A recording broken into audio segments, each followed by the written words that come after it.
Chapter 546. Yang Si snorted. Women should just stay at home and take care of their husbands and children. Why should they go to the battlefield? There are men who protect the country. In my opinion, it's better to take advantage of this incident and disband the women's camp. If people don't appreciate it, it's because they don't know what's good for them. It wasn't that he looked down on women, but he felt that the world was already very difficult. There was no need to treat women so harshly. Li Yun shook his head disapprovingly and said, I don't agree with Sir Jing Rong's words. Just as my lord said, it's precisely because the world is difficult that people can't even take care of themselves. That's why women need to step forward. Whether it's to take care of their husbands and children or to protect the country, it's a personal choice. Some people like embroidering needles. Naturally, there are also people who like to be armed and don't like to wear makeup. It should be respected. Yang Si's eyes slanted and he glanced at Li Yun. This naive idiot talked about these things clearly and logically, muttering endlessly. Yun feels that my lord is doing the right thing. It's better to teach a man to fish than to give him a fish. Instead of thinking of ways to protect women like fragile glass, it's better to teach them how to protect themselves. In today's world, many people can't even take care of themselves. How would they care about women who are seen as weak in the eyes of others? Hearing the word glass, Yang Si couldn't help but think of a day when his student servant accidentally broke Wei Si's glass teacup. That thing was indeed very fragile. Rationally, Yang Si agreed with Li Yun's words. There was indeed nothing wrong with it. On his journey from the south to the north, he saw too many refugees. He saw a husband forcing his wife to become a prostitute, ignoring her cries and collecting money from passers-by. As long as he paid, he could do whatever he wanted with his wife. He saw a father selling his young daughter to a slave trader. His daughter cried at the side, and he fought with the slave trader just to get a few more copper coins. He saw a man trading his children for food, exchanging his daughter with others in exchange for human flesh to satisfy his hunger. The world was very unfair to people, and it was even more unfair to women among them. Yang Si shook his head and sighed. Your lord is a person who has tender and protective feelings for women. But, he continued, this is how the world is now. Even if your lord's intentions are good, the people are ignorant and stupid. They only have benefits in their eyes and greed in their hearts. Just like this time, was it your lord summoned back in a hurry because of this trivial matter? Jiang Pengji established the women's battalion. The female soldiers could receive salaries. She opened a nursery and took in girls and babies who had been maliciously abandoned by their families. How many lives had she directly or indirectly saved? Would the world be grateful to her? In Yang Si's opinion, that might not be the case. She was probably going to get herself into trouble. Li Yun was disappointed, but there was nothing he could do. The people of the world are all fools. Bickering with a bunch of people who are as stupid as insects is really asking for trouble. Yang Si said sarcastically, female soldiers have already violated the customs and are inferior to male soldiers in all aspects. I really don't know what your lord is doing with this. He's doing this for the good of these female soldiers, but are they and their families willing to accept his kindness? At this moment, Jiang Pengji was facing a group of insects in Yang Si's words. There were more than 10 people kneeling before her. There were boys who were less than 6 or 7 years old, and above them were old women who were in their 50s or 60s. Behind them were 2 neatly dressed female soldiers. Their heads were lowered and their expressions were blank. Jiang Pengji remembered these 2 female soldiers. A while ago, when the military camp was rewarded and the soldiers who performed well during the siege were promoted, these 2 female soldiers were among them. One of them was promoted to a centurion, while the other was in charge of the trivial matters of the logistics and medical troops. She was also an official. Coincidentally, these 2 female soldiers were beautiful sisters. According to Jiang Nongqin, these 2 were quite talented. She was preparing to train them well and promote them in the future. This time, she hurried back because of these 2 women. Jiang Pengji had already understood the situation when she arrived. Her gaze swept over the few people who looked somewhat mean. You said that you want to take your daughter back and not stay in the women's battalion? She asked. The oldest woman said, Yes, I pity my granddaughter. She's old, and it's time for her to get married, so that it won't be delayed. Jiang Pengji snorted and said, but I remember that these two sisters were the first batch to enter the women's battalion. At that time, there was a lot of discussion in the county. The people said that the women's battalion was a camp for prostitutes. You sent them here and beat and scolded them on the way. Aren't you ashamed to say this now? The old woman's face froze. She never expected that the district magistrate did not respect the old and cherish the young. She directly tore off the skin of their faces and threw it on the ground. What was the difference between this and pointing at someone's nose and scolding them? Filial piety is the most important of all virtues. This old woman is their grandmother, Jiang Pengji said coldly. I remember that I set up a law. Even if they are biological parents, they have no right to force their children to be prostitutes. There was a hint of killing intent in her eyes. Just by sitting there, she gave people a great deal of pressure. The audience in the streaming room also understood what had happened. They could not help but sigh. They felt sorry for Jiang Pengji and looked forward to the development of the plot. In this era, filial piety was more important than anything else. The streamers supported the female soldiers in the women's battalion. To a certain extent, it was against filial piety. Their families wanted the female soldiers to go back to get married and have children. If they did not go back, it would be unfilial. Jiang Pengji knew to respect the old and cherish the young, but she would not give face to others if they were shameless. Don't say such empty words. Do you really think that I don't know what you're planning? Don't you see that your two daughters are promising, so you want to cling to them and suck their blood? Don't think that I don't know that you have taken away their salaries. Touch your conscience. Do you have the cheek to ask for this money? Forget it. They're just jackals, wolves, tigers, and leopards. They're just animals. How can they be considered humans? She scolded the people below her mercilessly and changed to a more comfortable position. This time, I came to get my daughters married. How can it be a good marriage? Isn't it just for the betrothal gift of a dozen taels?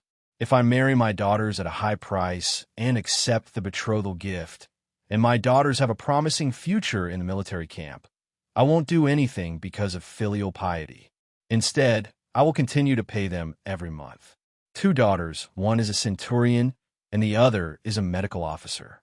Their salaries are not low, and they will be higher in the future. You guys are really good at scheming.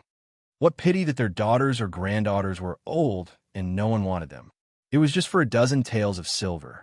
As the saying goes, one should not hit people in the face, and one should not expose people's shortcomings. Jiang Pengji stepped on where it hurt.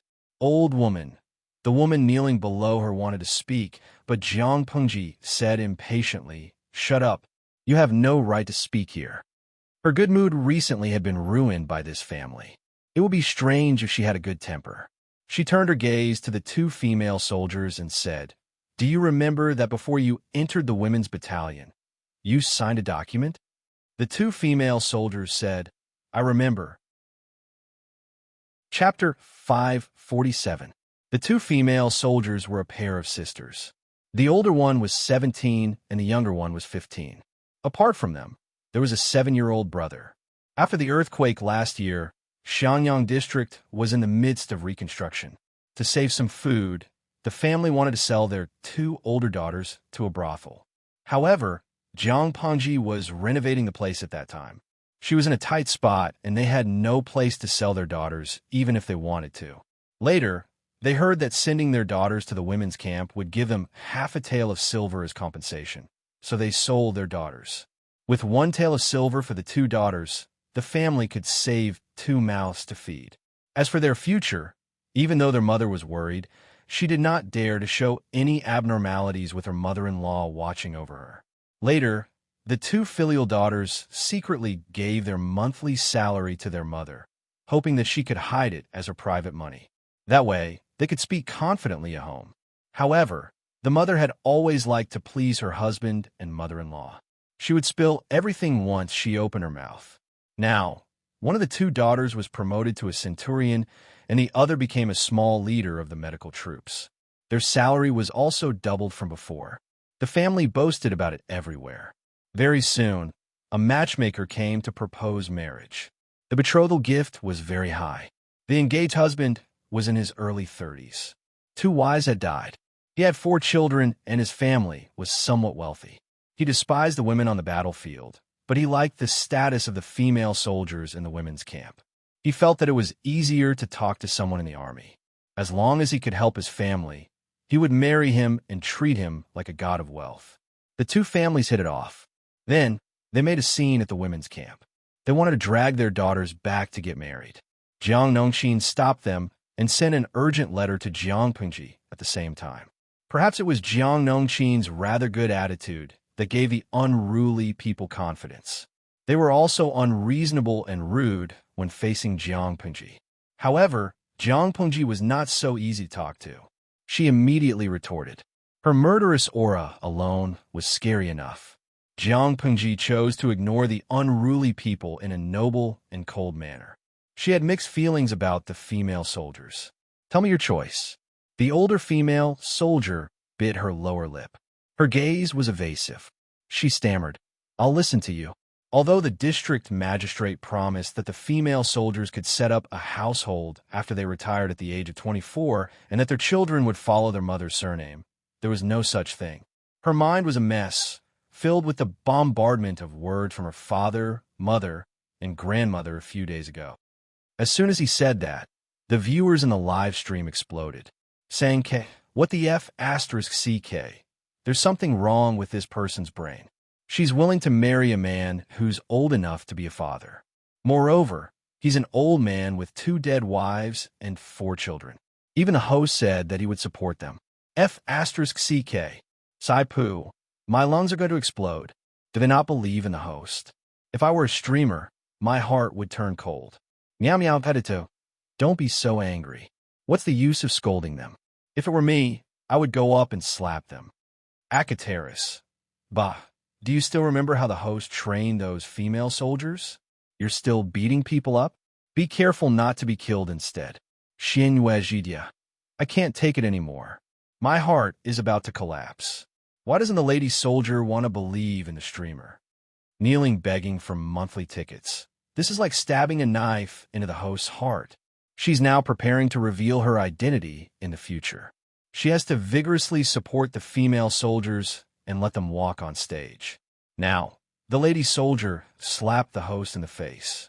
This is too much. Jiang Pengji was not as upset as the viewers in the live stream thought. In fact, she was very calm. Yes, she was too calm. Feng Jin looked at Jiang Pengji worriedly and sighed in his heart. If the women's camp was not Jiang Nongqin's territory, he really wanted to overstep his authority and solve this problem before Jiang Pengji returned. He understood her temper. She would not be at a disadvantage at all. If she suffered a small loss, she would definitely seek revenge 1,000 times over.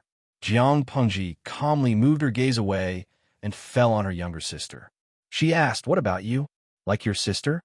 This female soldier was a centurion. According to Jiang Nongqin, she trained very hard every day. Others were resting, but she was still training. During the siege, her arm was shot by a stray arrow. She gritted her teeth and pulled the arrow out. She stopped the bleeding hastily and continued to fight. She was very stubborn. Jiang Nongqin secretly wanted to train her as the deputy captain of the women's camp. The female soldier looked at Jiang Pengji anxiously. Her grandmother secretly stared at her as if she could eat her up. I don't want to. I don't want to marry and have children like my sister. She said in a panic, didn't the district magistrate promise that female soldiers can retire at the age of 24? Their household registration will be independent, and their children can follow their mother's surname? Therefore, I don't want to marry. Compared to being pinched by her grandmother at home, she preferred to fight with knives, spears, swords, and halberds. Only then did she feel that she belonged to herself and was free. Jiang Pengji suddenly smiled and said, I know. I will naturally do what I promised. You wicked girl, are you trying to anger me to death? The old woman ignored the situation and reached out to pinch the girl's waist. She had thick and long white nails. If she pinched her flesh, it would be extremely painful just thinking about it. Pa! The transparent glass was thrown to the ground. The broken pieces splashed all over the ground. The old woman was so shocked that her eyelids twitched. Jiang Pingji turned her head and asked Feng Jin, "What's the punishment for attacking a soldier in public?" Feng Jin answered, "She should be flogged 3 times. Jiang Pingji said, "Yes, write it down." She waved at the young female soldier and gestured for her to sit in the lower seat. Jiang Pengji said calmly, "A country has its laws and a family has its rules. The military camp is a place of strict discipline. You know what kind of place the women's camp is. When you send your daughter here, do you remember to sign a document? The document clearly states that female soldiers under the age of 24 are not allowed to get married or get pregnant. Those who violate this rule and incite them to do so will be flogged 100 times and executed in public. If a female soldier insists on marrying, she will be expelled from the military and will never be employed again." This time, the faces of the people who were kneeling below changed. The older female soldier's face was even paler. "As for you, you're very good. You didn't disappoint the captain of the women's camp." She looked at the younger female soldier. "You've reminded me of something. It's true that I've neglected this matter. You're not even 20 years old. It's still a bit early for you to get married. However, the matter of the household registration should be dealt with.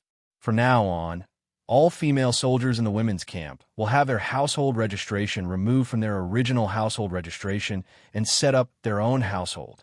In Jiang Pingji's eyes, people were people. As long as they could be used, it didn't matter if they were men or women. In her eyes, those who could not be used by her were no different from trash. Jiang Pengji said coldly, "Huayu, execute according to the contents of the contract for the women's camp. There's no need to talk nonsense with them." Feng Jin sighed. He knew it would be such a situation. Not to mention 100 floggings, the bodies of these people would suffer from 12 floggings. He said, "Yes, my lord. I just don't know. Who is the main instigator?" Chapter 548. Who is the instigator? Whoever dared to stand up and admit it would be punished with 100 strokes. Wouldn't they be crippled if they were hit? It would be fine if they were crippled, but they might lose their lives. For a moment, the blood drained from the faces of the people kneeling below. Except for the 7-year-old boy who still looked confused, everyone else was sweating profusely and trembling. The old woman's eyelids rolled back and she fell to the ground, looking like she was out of breath. Feng Jin was surprised. Feng Jin was astonished. If this old lady was really scared to death, it would definitely affect his lord's reputation. The old woman's son, daughter, son-in-law, and daughter-in-law all looked distressed and panicked. The whole hall was noisy.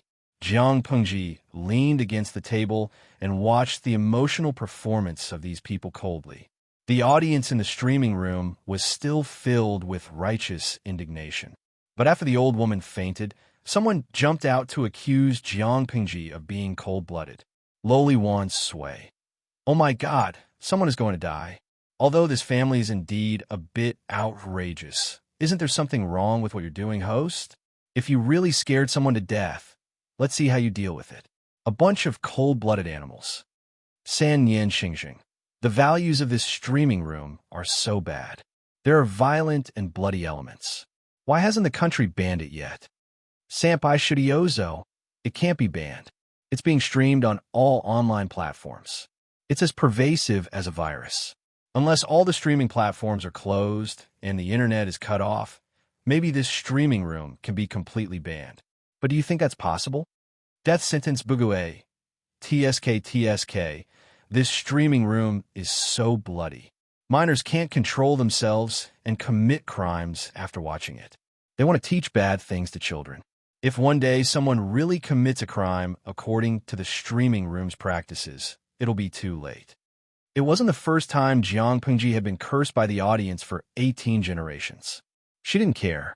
Their mouths belonged to them. She couldn't control what they wanted to say.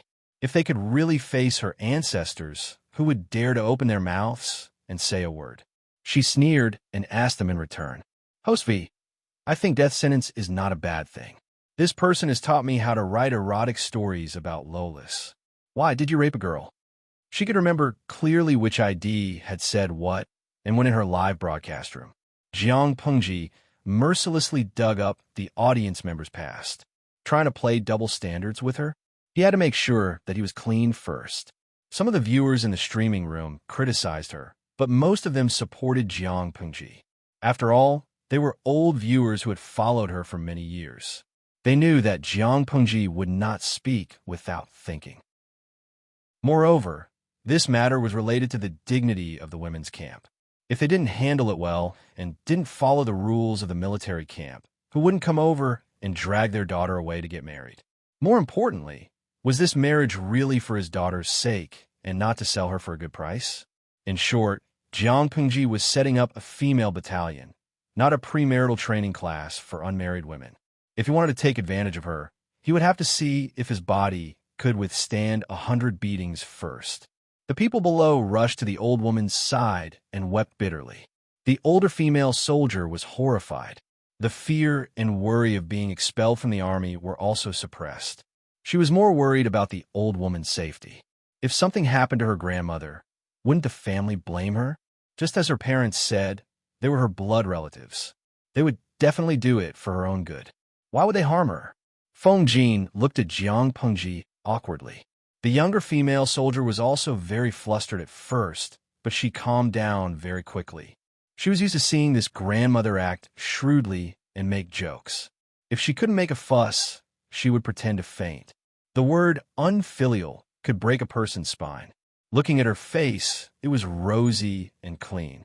Where was the paleness and weakness that a fainted person should have? My lord, this, Jiang Pengji snorted.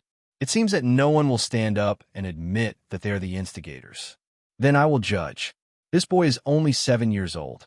I think he can't instigate his elder sister, so he will be exempted from the punishment.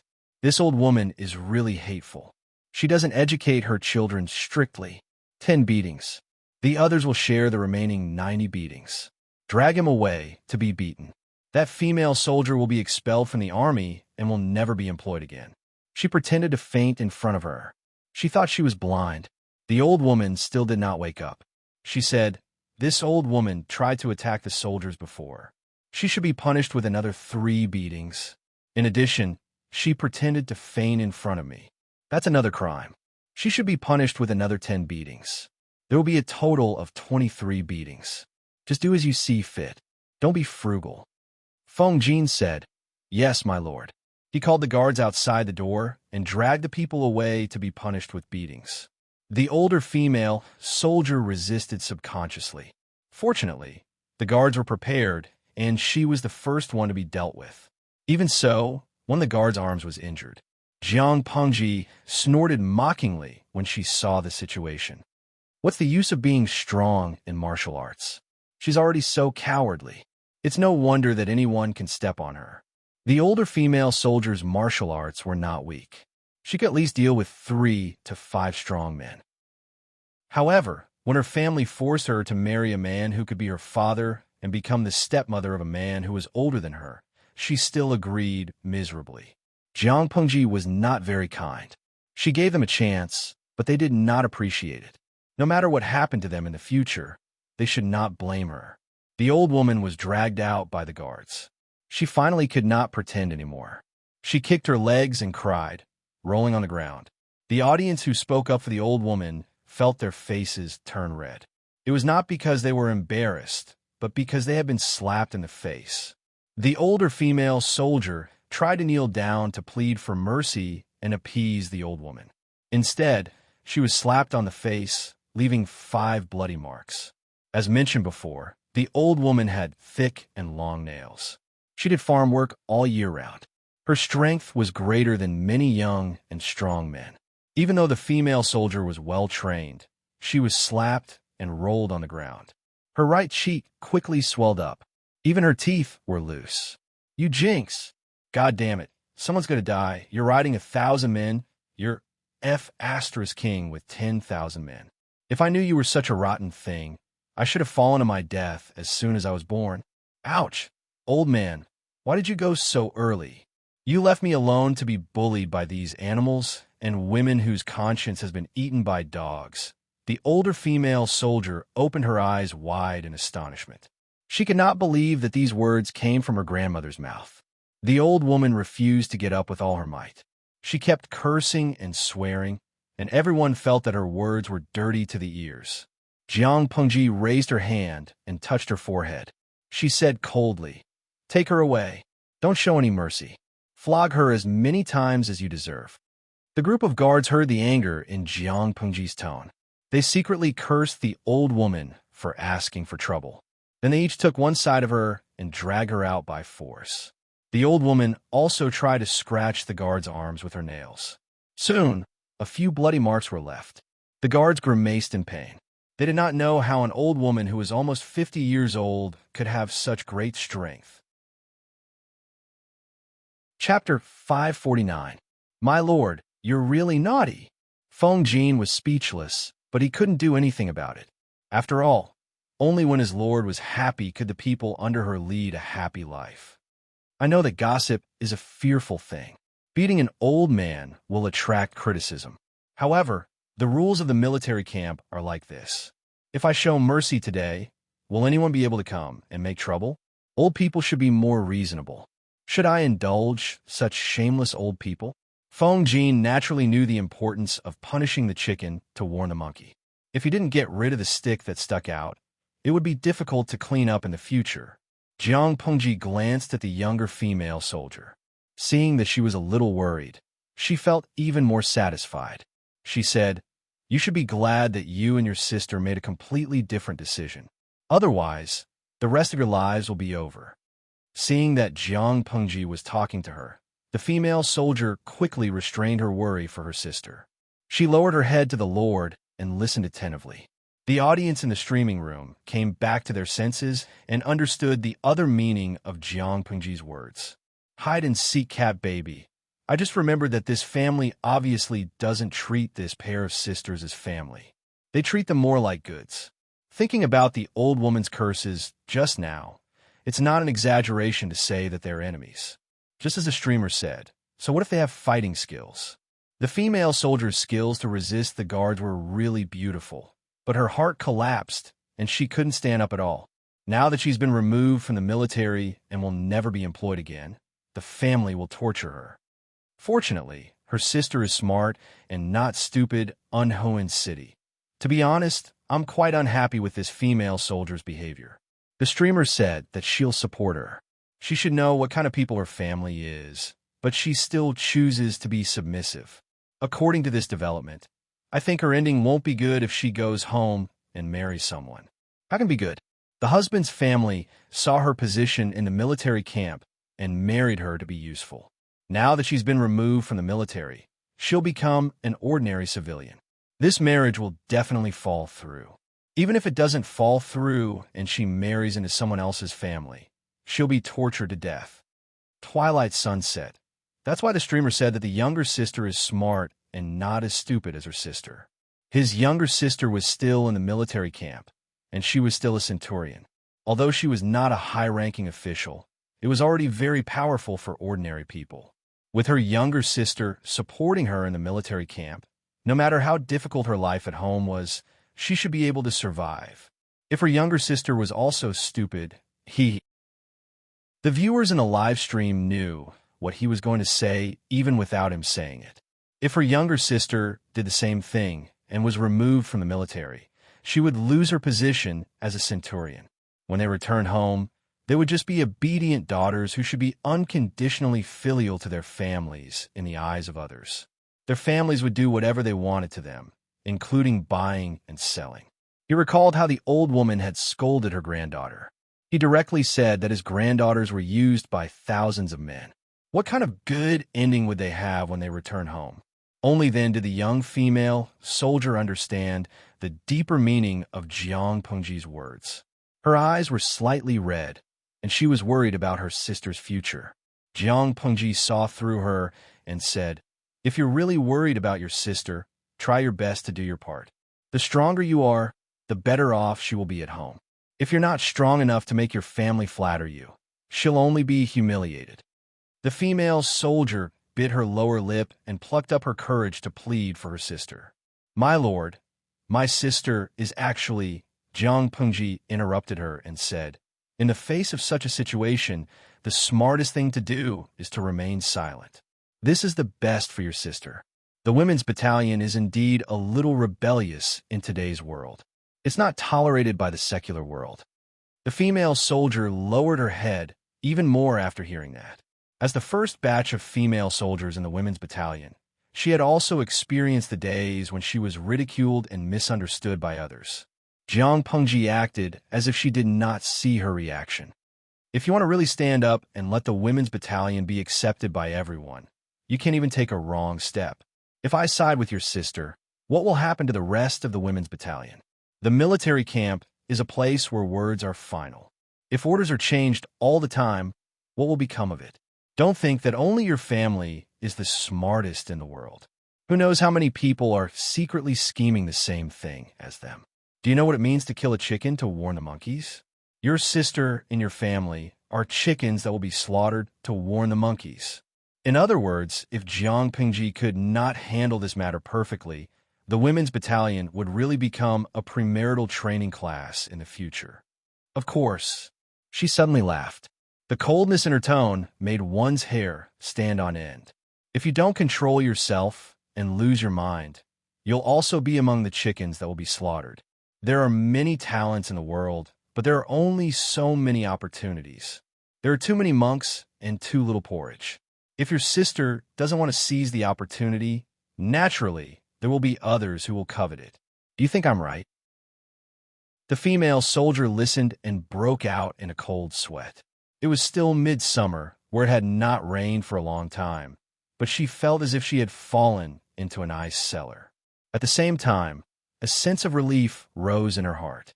According to her understanding of those relatives, if the two sisters did not have anyone to rely on, they might really be driven to death. However, when she thought of her sister, who was supposed to be in high spirits, she could not help but feel sad.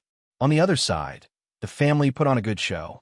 The old woman had to endure 23 strokes of the cane, but when she saw the wooden stick that carried out the punishment, she almost fainted from fear. Because the punishment was carried out in public, there were naturally many onlookers. It was said that the family of the female soldier wanted to take their children back to get married. But due to the original contract, if they wanted to do so, the instigator would have to suffer 100 strokes in public, and the female soldier would also be removed from the military. This made many people's hearts tremble. Just as Jiang Pengji said, the family of the female soldier was not the only shrewd people in the world. Others more or less began to have ideas about their daughters. So what if they entered the women's battalion? They were still their children. If their parents asked their daughters to get married, would they dare to rebel? However, when they heard that the punishment was 100 strokes and that the girls would also be removed from the military, many people gave up on this idea. If they were removed from the military, they would lose money. It would not be enough even if they paid for it. How could they help their families? Not to mention the 100 strokes of the cane. After a dozen strokes, they would go to hell. Everyone cherished their lives. Who would dare to commit a crime against the law? The onlookers gave up on the idea of tricking their daughters, but they did not stop watching the show. Some even boasted that they were smart and were proud of themselves. If they did not resist the greed in their hearts, they might be the ones who would be stripped of their pants and thrown on the ground to be spanked. When the old woman saw this scene, she knew that she could not escape today. She cried, made a fuss, and screamed. She pinched her granddaughter's arm with her right hand, almost twisting a piece of her flesh off. When the bystanders saw that the area quickly turned purple and black, they could not help but rub their arms. Oh my, the strength! Is she an enemy? Chapter 550. After beating her granddaughter, the old woman vented her anger. Her hair was messy, and her clothes were dusty from rolling on the ground. She cried to the guard who was carrying out the punishment, "Sir, how can I take 23 strokes?" "Old man, why did you leave so early?" The guard spread his hands helplessly with an expression that said, "I can't make the decision. The Lord also said that your son, daughter, son-in-law, and daughter-in-law can take the punishment on your behalf." The expressions of the old woman's children changed. The two daughters-in-law shrunk their necks, and the son-in-law looked up at the sky. The few of them had shared out the 90 floggings. If they were to share out the old woman's 23 floggings, would they be able to survive? The old woman was reminded by the guard. She pointed at one of her daughters-in-law and said in a sharp voice, "It's all because of you. You gave birth to 2 losers and brought so much trouble to the whole family. You take the punishment, or I'll ask my son to divorce you." The woman who was pointed at turned pale, and her body was on the verge of collapse. At this time, the female soldier who was beaten finally regained her senses. She sneered and said, "My mother has a child in her belly. She can't take the punishment." "Grandma, didn't you say 2 days ago that my mother was going to give me a younger brother? You know, she has a child in her belly." The guard was surprised and looked at the weak woman with shrunken shoulders. If she is pregnant, she can't be beaten. In other words, there was one less person to share the 90 strokes. The old woman had to find someone else to take the 23 strokes. The old woman's face turned red. The discussions of the onlookers came into her ears. What a vicious old woman. She knows that her daughter-in-law is pregnant, but she still wants her daughter-in-law to take the punishment for her. TSK, I'm her neighbor. We live in the same courtyard. I didn't expect this family to be so unreasonable. I heard that their 2 daughters are in the women's camp. One is more promising than the other, and their monthly salary is subsidized to the family. Their family lives are the best in the courtyard. I was so envious of them. Looking at it now, this family didn't have any good fortune. The daughter is trying to climb up, but the whole family is holding her back. Old shrew, she's so vicious. Isn't she afraid of getting even with the king of hell? If my daughter is so good, I'll wake up laughing in my dreams. It's a pity that he's a sickly invalid. How can he go on the battlefield to kill the enemy and make contributions? Some people just don't know how lucky they are. They don't know how to cherish the blessings that others can't ask for. It's really unfair. TSK, you guys don't understand. This was called being short-sighted and blind. You can only see that your daughter can be sold at a high price in exchange for a hefty betrothal gift, but you can't see how much benefits your daughter can bring to the family in the future. You're so short-sighted, TSK. During the previous siege, regardless of whether they were deployed to fight in the war or stayed behind to defend Shenyang district, the female soldiers who performed outstandingly and made contributions were all rewarded. Some were promoted in status, while others were rewarded with money. The 2 female soldiers in this family had both. When the news came out, many people were envious of them, but the family just had to seek death. Some smart and quick-witted people would call their daughters dearly and try their best to repair their blood relationship, hoping to get the protection of their daughters. Only such a stupid and greedy person would do something as stupid as killing the goose that laid the golden eggs. The old woman heard the people around her discussing. All of them accused her family of being greedy and stupid, but no one stood up to speak for them. She was stunned, and her mind went blank. When she heard others say that they were short-sighted, she cried even harder. We're also blinded by lard. We're all deceived by the black-hearted Iceman. The old woman opened her mouth and was ready to push the blame to the matchmaker. It was the matchmaker who instigated them to harm their daughter. However, everyone knew in their hearts that if this family was not greedy and black-hearted, how could the matchmaker persuade them? The guards were already impatient, and the surrounding people jeered, wanting to see them beaten. The family was scared and panicked. The father of the female soldier raised his hand and wanted to beat his wife. Who asked this woman to give birth to 2 scoundrels? One side of the female soldier's cheek was already swollen, and her arm was covered with black and blue pinch marks. She looked very pathetic. Seeing that her mother was about to be beaten, she raised her hand to stop her father's raised arm and pinched the vital part of his wrist. This will make one's bones hurt. I'll bear the punishment for mother's punishment. The others will be punished according to the rules. Her mind cleared up a little, and she made a decision that was not considered stupid. She could not bear the reputation of being unfilial, so she took the initiative to bear the punishment for her mother. It was only 7 or 8 strokes. If she didn't do anything, the old woman might react and force her to bear the 23 strokes of the board. 7 or 8 or 23 strokes. Even a fool wouldn't know which to choose. The old woman reacted and pointed at the female soldier, asking her to bear the punishment. After all, She was her granddaughter. What was wrong with taking a few strokes for her grandmother? The guard smiled and said, "Granny, your granddaughter is very filial. She has already taken the initiative to bear 8 strokes for her mother. If she bears 23 strokes for you, she will lose her life here. Your grandmother. You don't want to force your granddaughter to death, do you?" The old woman's face turned red, then green, and finally black. Her granddaughter took the initiative to bear the blame for her mother. She was a filial daughter, and as a grandmother, it would be unkind if she continued to push the blame. The guard added, "She is a girl after all. She is still young. If she is beaten too much, it will be bad if she can't have children in the future if she gets hurt. Granny has a few sons and sons-in-law. They are men, so it's not a big deal for them to take a few more strokes." The crowd jeered. Men were afraid of being spanked. The guard wanted to say something, but his companion winked at him, indicating that if the matter was dragged on for too long, the person in charge would be unhappy. Seeing this, the guard waved his hand and asked people to beat them one by one according to the rules. According to the rules, people who were punished in public had to take off their pants and be beaten on a high stool. The men were fine, but when it came to the daughters-in-law and daughters, they cried and screamed. The guard gloated, "You're all men. Why don't you take the punishment for your wife? We'll try to be gentle." The common people were convulsing with laughter and egging him on. "Yes, you're a man, but you let your wife take off her pants to be beaten? Try to be gentle, but it still hurts."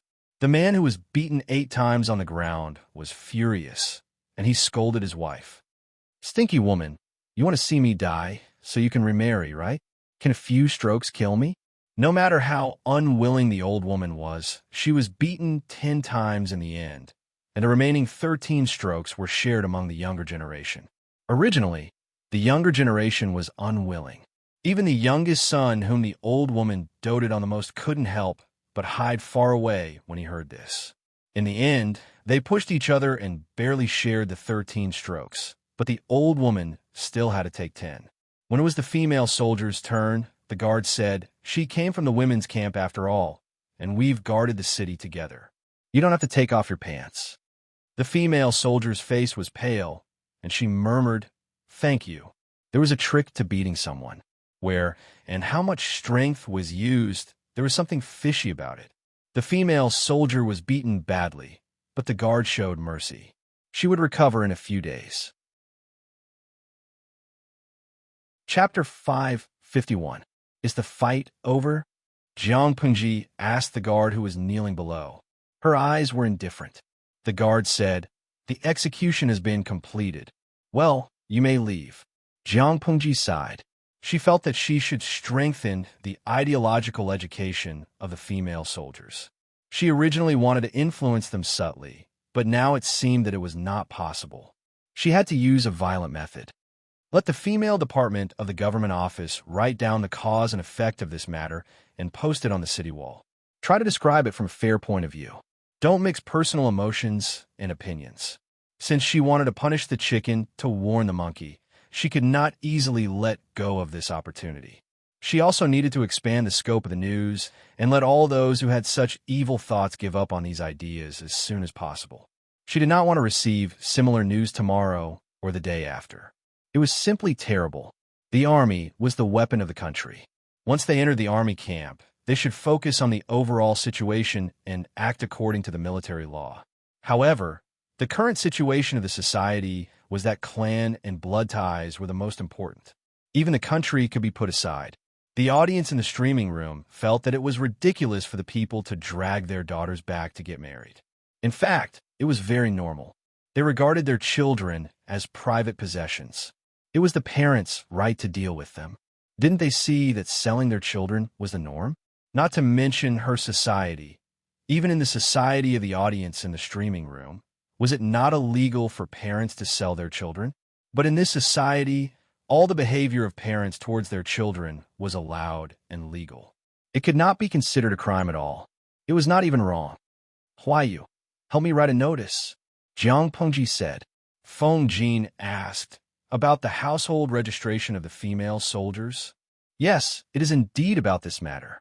I was muddle-headed before and did not consider the overall situation. Compared to the promise I gave to the family of the female soldiers, they are naturally more willing to believe in their family. Otherwise, the female soldier just now would not have been so easily persuaded. It is still too early to get married, but the household registration can be put on the agenda. At least let them see my determination, lest they have worries, and let their imagination run wild. She did not need to check to know that there must be a lot of messy voices in the female camp now, which would shake the stability of the army. It was actually a good thing that the family came to make trouble. It was ready-made material to punish the chicken to warn the monkeys. Jiang Pengji could use this excuse to beat down those who had disloyalty and appease the hearts of the people in the female camp. If the army's morale was lax, it would be difficult to lead the troops.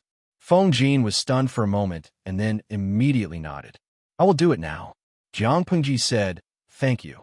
Based on Feng Jin's attitude in the past, it was obvious that he did not support the female battalions and women in politics. Otherwise, they would not have maintained a simple friendship in the beginning.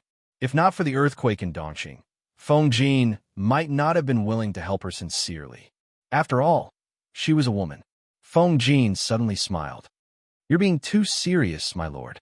The news of the female soldier sisters quickly spread. Many people who didn't have time to make a scene were frightened. If they were a step faster and wanted to sell their daughters in the women's camp, they would be the ones who would be beaten up. That was a total of 100 paddles. There were many people in the family, so they wouldn't be beaten to death. But for those with fewer people, wouldn't someone die? Some rejoiced, some mocked, and some gloated. What happened to the female soldier's sister was a wake-up call for everyone in the women's camp. It was also a wake-up call for their families. After entering the military camp, one could not get married or get pregnant before the age of 24. Violators would have to bear the punishment of 100 strokes and a fine of varying amounts. When Jiang Pengji clearly stated this rule, naturally, no one dared to make a fuss. She knew the principle of giving a carrot after a stick. In order to appease the people in the women's camp, she announced that she would start to deal with the matter of the independence of the female battalion's household registration. In this era, the military registration was a notch lower than that of a commoner. Daughters from good families were not willing to marry soldiers. However, the military registration that Jiang Pengji set up was different. The compensation and various arrangements for the orphans and family members after the war were very perfect. Soldiers of different ranks could receive different salaries. There was even a certain discount in the purchase of land and houses. If the officers and soldiers unfortunately died in the war, their family members and orphans could be properly arranged. If they were disabled due to the war, the government would arrange a job for them to make a living. If they were too seriously injured and could not do physical labor, the government would also allocate a certain amount of subsistence to ensure their livelihood. For such families, the family members could receive additional care, such as a certain discount for their children's schooling or a reduction in the tax on the land. Jiang Pengji listed out all the contents that she could think of. Then, she asked the people in the government office to modify and amend these regulations. Feng Jin looked at these and was stunned for a long time.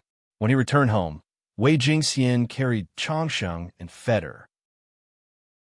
Seeing her husband's face full of shame, she could not help but say a few words of concern. Feng Jin said, "I'm just ashamed. Lanting's boldness and ambition are indeed so shameful that I have no place to show my face."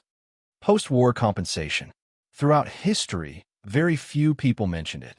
Soldiers did not have anyone to rely on when they went to war. Otherwise, why would the people panic when conscription was mentioned and treat them like wolves and leopards? After all, there were only a few people who made contributions. Most people still died in the war in obscurity or were left with lifelong disabilities and no one to take care of them. Those with a bit of conscience would give some compensation, but they would always be exploited. In the end, they would only get a few copper coins. If there was no conscience, they would not give anything. The child that they had raised for more than 10 years would die in vain. That was why there was a saying that good men do not become soldiers and good women do not marry soldiers. Wei Jingxian listened to Feng Jin's narration. After a while, she muttered, "This is a huge expense. Can Lanting support it?"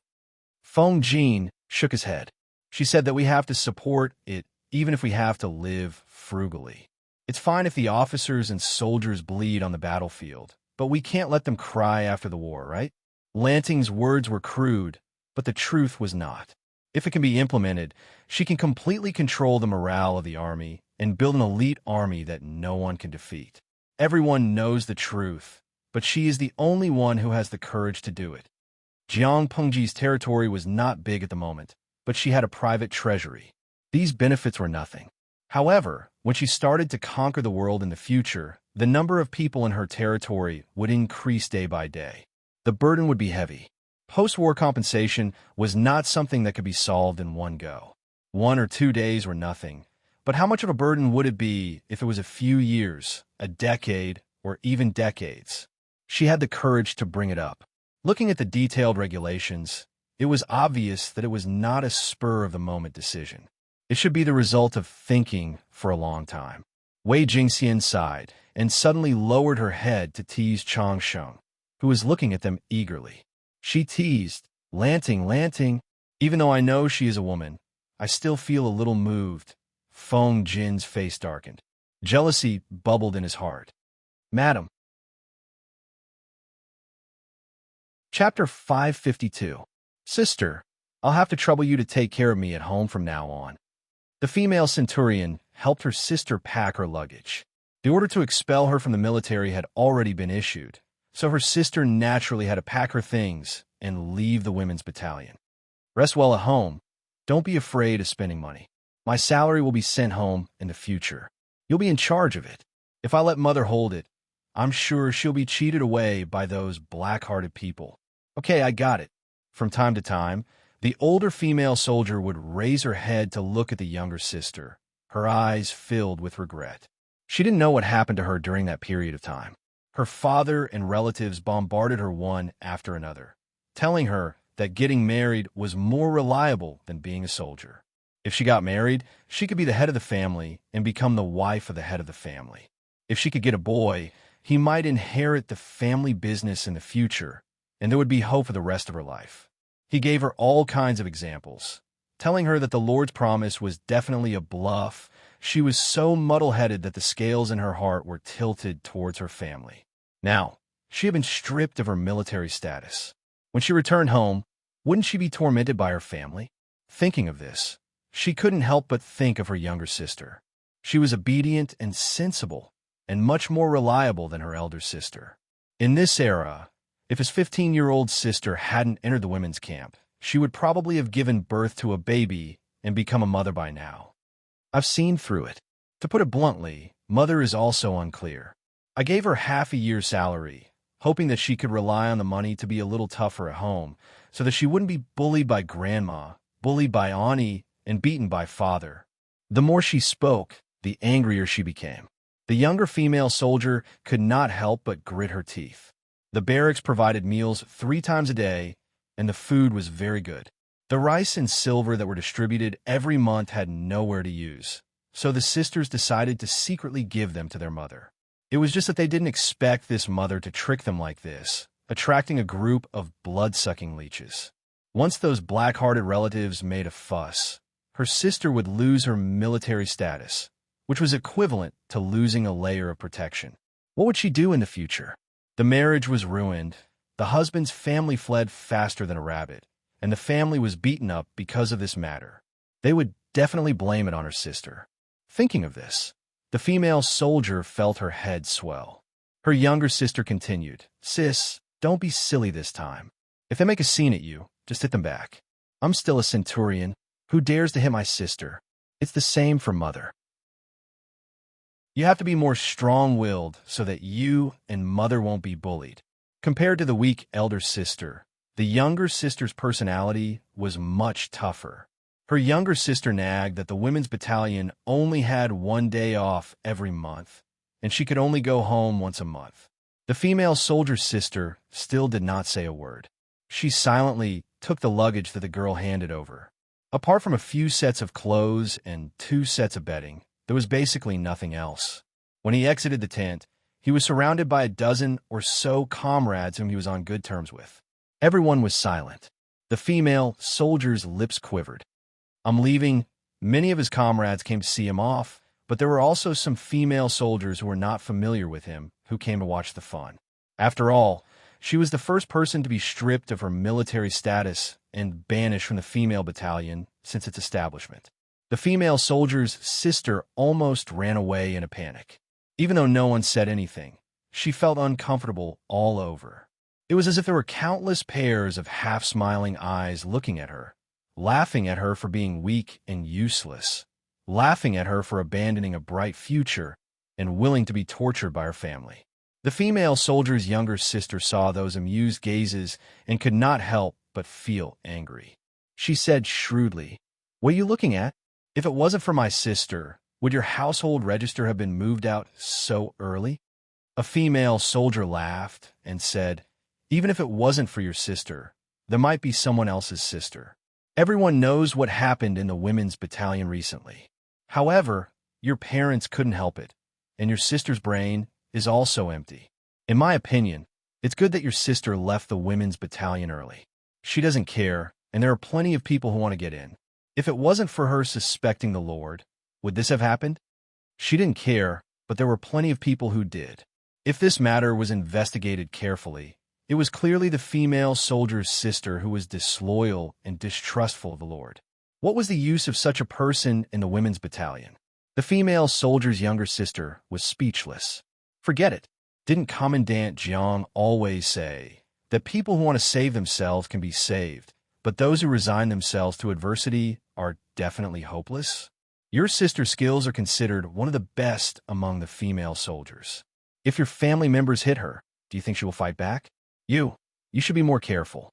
If you have time to bicker here, why don't you go and beat up your parents? Lest your sister's corpse turns cold the next time you go back on your break." No matter how good her skills were, she would still be beaten to death if she didn't resist. These words were somewhat vicious, but they were not without reason. The female soldier's face turned green and then red. This matter was only lively for 2 days, and the female soldier's attention was attracted by another major event. The female soldiers who had performed meritorious deeds in the previous few battles were the first to receive their own independent household register, and they were the owners of the household. Although all the female soldiers could receive their own independent household register, there were differences in the timing. The first batch of female soldiers had performed meritorious deeds. Imperceptibly, this increased the desire of the female soldiers to achieve meritorious deeds. This policy also dissatisfied many of the female soldiers' families, and they opposed it. The owners of the household were the people who were in charge of the household. If these losers ran away one by one, how could they control them in the future? However, under Jiang Pengji's strong suppression, the voices of resistance quickly disappeared without a trace. Fengyi County was a rare refuge.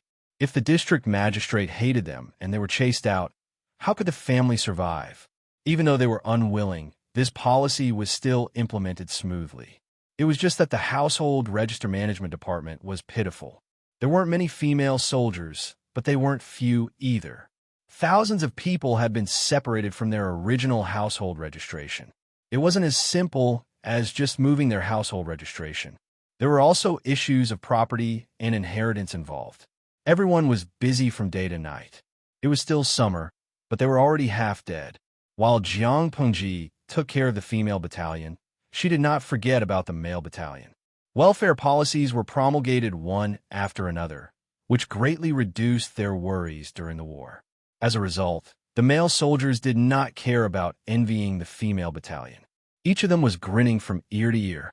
Even though they were training under the hot summer sun, they were still full of energy. They could hear the roaring slogans in the military camp from afar. After the incident with the female battalion, Jiang Pengji realized that most of the soldiers' thoughts had been fixed. The efficiency of subtle influence was too slow, and it was difficult to have an effect in a short period of time. Since that was the case, it was better to choose simple and violent brainwashing methods. Whether it was morning training or evening training, everyone had to shout the rules of the military camp and use them as slogans during training. It was the same for both the male and female battalions. 1. or 2 days was nothing. She did not believe that these people would not be affected day after day. Jin Tian Khan, streamer, you are getting closer to our party. You have a bright future. I have high hopes for you. Hey Apinga, streamer, do you want to consider setting up a political commissar in the military camp? Given that the ancient and modern military systems are different, the political commissar you set up doesn't have to manage too much. Usually, he will tell the soldiers simple war stories and instill ideas that you think are useful. Occasionally, he will manage internal affairs. He will be like a good wife who is a housekeeper. He will teach illiterate soldiers how to read and eliminate illiteracy. Chapter 553. Using the words of the audience in the streaming room to mock themselves, they were just a group of salted fish whose main job was to shout 666. Their secondary job was to watch the drama unfold. However, watching the drama unfold was one thing. Salted fish also had brains. Their suggestions would also inspire Jiang Pingji. For example, she had considered the position of political commissar carefully. She was quite tempted, but when combined with reality, she wilted and could not carry it out. Shanghajia Tianyuan potato chips. Why? Isn't this a good suggestion? I think it's very feasible. Salami Ji Shui, don't be anxious. The streamer only said it's not feasible now. She didn't say it's not feasible in the future. It's probably because the conditions are not ripe yet. Do you think a housekeeper can be a political commissar? The most basic requirement is that a political commissar is not illiterate. After the bullet screen was posted, many of the anxious, salted fishes calmed down. Yes, they forgot that 99 out of 100 people in the streamer's world were illiterate. The position of political commissar was not to be knowledgeable, but he must not be illiterate. Otherwise, how could he brainwash people? How could he eliminate illiteracy? To put it bluntly, Jiang Pingji was still short of manpower. How could she not be short of manpower? First, recruit talents and use various benefits to attract refugees to settle down. Recruit soldiers and buy horses to strengthen their strength. Jiang Pingji was already working hard on this point. Wei Si had also sent more than 10 letters to students he was close to, but he had not received any replies yet. Second, nurture talents herself. Speaking of nurturing talents, one had to mention the academy. The academy was the cradle of talents. Jiang Pingji previously tricked Shangguan Wan to be her teacher. She ordered people to build a small academy in Xianyang district, where the military was the strongest. She planned to recruit 100 clever students. At present, the construction of the academy had reached its end. The enrollment plan could also be put on the agenda. As long as she trained them for a year or two, she could quickly recruit a batch of low-level talents. Not to mention anything else, at least they could be a political commissar and brainwash the soldiers by telling them stories. Third, birth. Encourage women of suitable age to have children. After all, new lives were the future. Too many people died in war, which would cause a sharp decline in the population.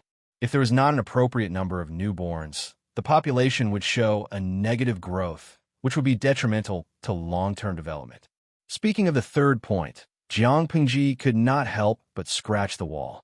Why was the fertility conditions here so backward? I really don't want to issue this law. I feel like it goes against my own principles, but I have no choice but to do it. Sigh. Jiang Pingji finished scratching the wall and complained to the audience with a serious face. The audience in the streaming room had been with her for a few years. Through the bits and pieces of information she occasionally revealed, they knew why Jiang Pingji said that. In the host's world, the birth of new life depended on the hard work of scientists. Men and women donated their sperm and eggs and went home to wait to hold their children. Even so, men and women still found it troublesome to have children, and the population grew at a negative rate. It was only thanks to the clever government that they started the population breeding program that they managed to stabilize the human population, which had been declining for a while. You said that the womb nurtures and naturally reproduces new life? Dear, a few years in prison is waiting for you, starting from 10 years up to a lifetime. Now, for a big shot of the Federation to issue a law to encourage women of suitable age to have children. In her opinion, this crime was enough to warrant a death sentence. Complaining was one thing, but it still had to be done. There was a great drought in the north that year, and the crops in the fields had almost withered. The Tsing-E army and the Red Lotus group, who were fighting so hard that they could barely hold on. Now that they could no longer resist, the situation in the north had stabilized a little. At least before the spring plowing next year, there would be no large-scale conflicts in the north. This was a good opportunity to cultivate and recuperate. Jiang Pingji intended to seize this opportunity to let the people under her rule cultivate and recuperate, such as giving birth to a baby. However, even though it was a policy to encourage the population, Jiang Pingji also added some personal items. The best age for women to give birth was between 25 and 30 years old. The body was basically mature, the bones were completely calcified, and the pelvis was further widened. This was the most suitable state for giving birth. This was also one of the reasons why Jiang Pingji set the retirement age for female soldiers at 24 years old. If the population was to be encouraged, she decided to give appropriate encouragement and benefits to pregnant women at this age. Of course, in view of the high probability of abandoning baby girls in this era, if birth was encouraged, it was unknown how many baby girls would be abandoned or murdered as soon as they were born. For this reason, she also added another rule. If the families did not want to raise the baby girls that were born, they could send the baby girls to the nursery. They could not abandon or deliberately murder them. Families who were willing to raise the baby girls would be given some convenience. However, although she had a good idea, many people, including the strategists under her, were a little puzzled. Most of the people got married between 13 and 18 years old. It would be a big problem if they got married later. Therefore, their childbirth was also concentrated at this age. Why did the Lord reward pregnant women between 25 and 30 years old? According to the current trend, pregnant women in their 30s could basically have children with their daughters-in-law. Faced with this doubt, Jiang Pingji blinked and said, "You're uncultured. Read more." Feng Jin, who was reprimanded as uncultured, readily asked, "Which book should I read?" "Medical books, of course." Jiang Pingji smiled and said, "I read a variety of books. I've read all kinds of medical books. Medical books also say that it's not good for a woman's health if she gives birth too early. Haven't you noticed that for those young couples who have 7 or 8 children, basically only the children born later can survive? The children born earlier are either weak and sickly or died early due to other reasons." Feng Jin was slightly surprised. Was there really such a thing? Of course there was. Many doctors were also aware of it, but they could not say it. Whoever said it would be scolded. Which family did not hope for their wife to quickly bear children for the family? The Feng family had strict upbringing. Whether it was a man or a woman marrying a wife, the age of marriage was 17 or 18 years old. Some are even 2 years later. The situation was much better than those who got married and had children at the age of 13 or 14. Therefore, Feng Jin really did not have many feelings about this. However, if he carefully understood the people at the bottom of the social ladder, he would know the truth of Jiang Pingji's words. Jiang Pingji said again, "I'm not saying that children in their teens are not allowed to have children. I'm just more encouraging older people to have more children. Instead of giving birth at the age of 13 or 14 and having 7 or 8 children in their 20s, only 2 or 3 children survived in the end. It was better to wait a little longer. When the body was slightly developed, the survival rate of the children would be higher." Medical technology in this era was very backward. It was very risky for women to give birth at an inappropriate age. The risk was even greater. Jiang Pingji's current strength was still too weak. She would not go against the trend of the entire society, but she could adapt to the situation. Not only could she achieve her goal, but it was also in line with the current trend. She worked hard to find a balance between the two and slowly change the world. Feng Jin's mind was a little messy. After a while, he said helplessly, "If that's the case, it's best for my lord to collude with a few doctors and tell them the reason. Otherwise, if this law of yours is passed down, I don't know how many people will scold you." Why did he scold Jiang Pengji secretly? Chapter 554. Doctor, will my daughter-in-law's child be all right? Ever since Jiang Pengji issued the new laws, the people were puzzled and overjoyed at the same time. They were puzzled. They could not understand why their lord wanted an old woman between 25 and 30 years old to give birth to a child. The child would be the same age as her grandchildren. Wouldn't she feel ashamed? However, the doctor in charge had said that the Lord's words were not wrong. The people followed blindly and were more easily influenced by public opinion. In terms of fertility treatment, who had more power than the doctor? The doctor said that pregnant women who gave birth to children at a young age would have a weak body and the pregnant woman would not be in good health. The people began to recall. They all married and had children very early. Which family's daughter-in-law did not get pregnant several times and give birth to 7 or 8 children? What was the result? How many children were raised? Putting aside human factors and starvation, if one were to consider the possibility of dying prematurely due to a weak body, it would be extremely terrifying. There were no effective contraceptives in this era. Once you were pregnant, you had to give birth, no matter how long it was between the 2 births. Thinking in this direction, the people shuddered. Which family's daughter-in-law did not give birth when they were in their teens? If they did not die from dystocia, the children would jump out one after another. 7 or 8 children would be born, and in the end, only 2 or 3 would survive. If they encountered other disasters, it was estimated that only 1 child would be left. Some would not even have a child. They found that the children born later in life were indeed stronger. At that time, they thought that it was because their lives were better. Those whose daughter-in-law was pregnant could not sit still. Pregnant women lined up in front of the clinic. The doctor could meet hundreds of mothers-in-law like the one in front of him who was worried about their unborn grandchildren. He secretly sighed in his heart. The doctor felt that he was unlucky today. Why was it his turn to be on duty? Your daughter-in-law is strong. If she takes good care of her pregnancy and relaxes her mind, she will definitely give birth to a healthy child. The woman said, but my daughter-in-law is only 16 years old this year. The doctor curled his lips in his heart. Even if she was only 13 years old, could she abort the child, not to mention 16 years old? Which medical student did not know that giving birth too early was easy for the child to be born with congenital deficiencies? However, he could not say this. Marrying a wife was to carry on the family line. Why would these mothers-in-law, who only had grandchildren in their eyes, care about this? Anyway, she was someone else's daughter. It was wrong that she couldn't give birth to a son, and it was also wrong that she couldn't raise a son. Everyone was in the wrong, except for being a mother-in-law. The doctor was frustrated, but he replied gently, childbirth is also divided into innate and acquired. Even if there were some innate deficiencies with proper care, it could be made up for, but it would take more effort. Looking at your daughter-in-law's complexion, I saw that she seemed to be in a difficult position. Looking at her pulse, it was obscure and heavy. This was a knot in her heart. Oh, madam, don't worry too much. Don't give her too much pressure. Pregnant women need to feel good physically and mentally, be healthy, and be in a good mood. This way, they can give birth to better children. Don't you think so?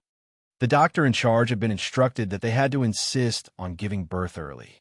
Although it was easy for a child to die young, they could not say that it was too late. Although the child born early was congenitally deficient, it could still be healthy and lively after careful care.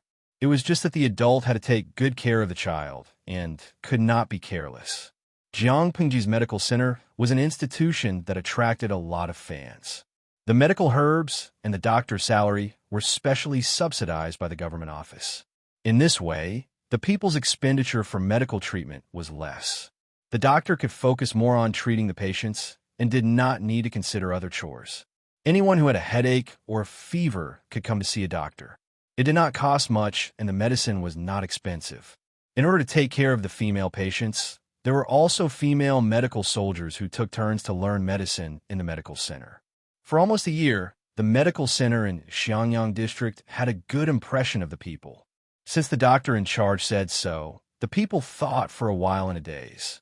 They could accept the laws that Jiang Pengji had issued. Pregnant women in their 20s were a little old, but it was easy for them to give birth, and the children they gave birth to were healthy. This was an advantage. Fengyi County ushered in a small baby boom. It diluted the gloomy atmosphere to some extent and brought some joy. This year, there was a great drought in the north. Not to mention that there was no harvest in the fields, the scorching sun hung high in the sky, and there was a lack of water everywhere. Without food, the most they could do was starve. When they were extremely hungry, they could eat mud, bark, tree roots, and grass. However, without water, they could not survive for 3 to 4 days. The Tsingyi army was the first to be defeated because they only knew how to destroy and not produce and manage. In order to survive, there were more and more deserters.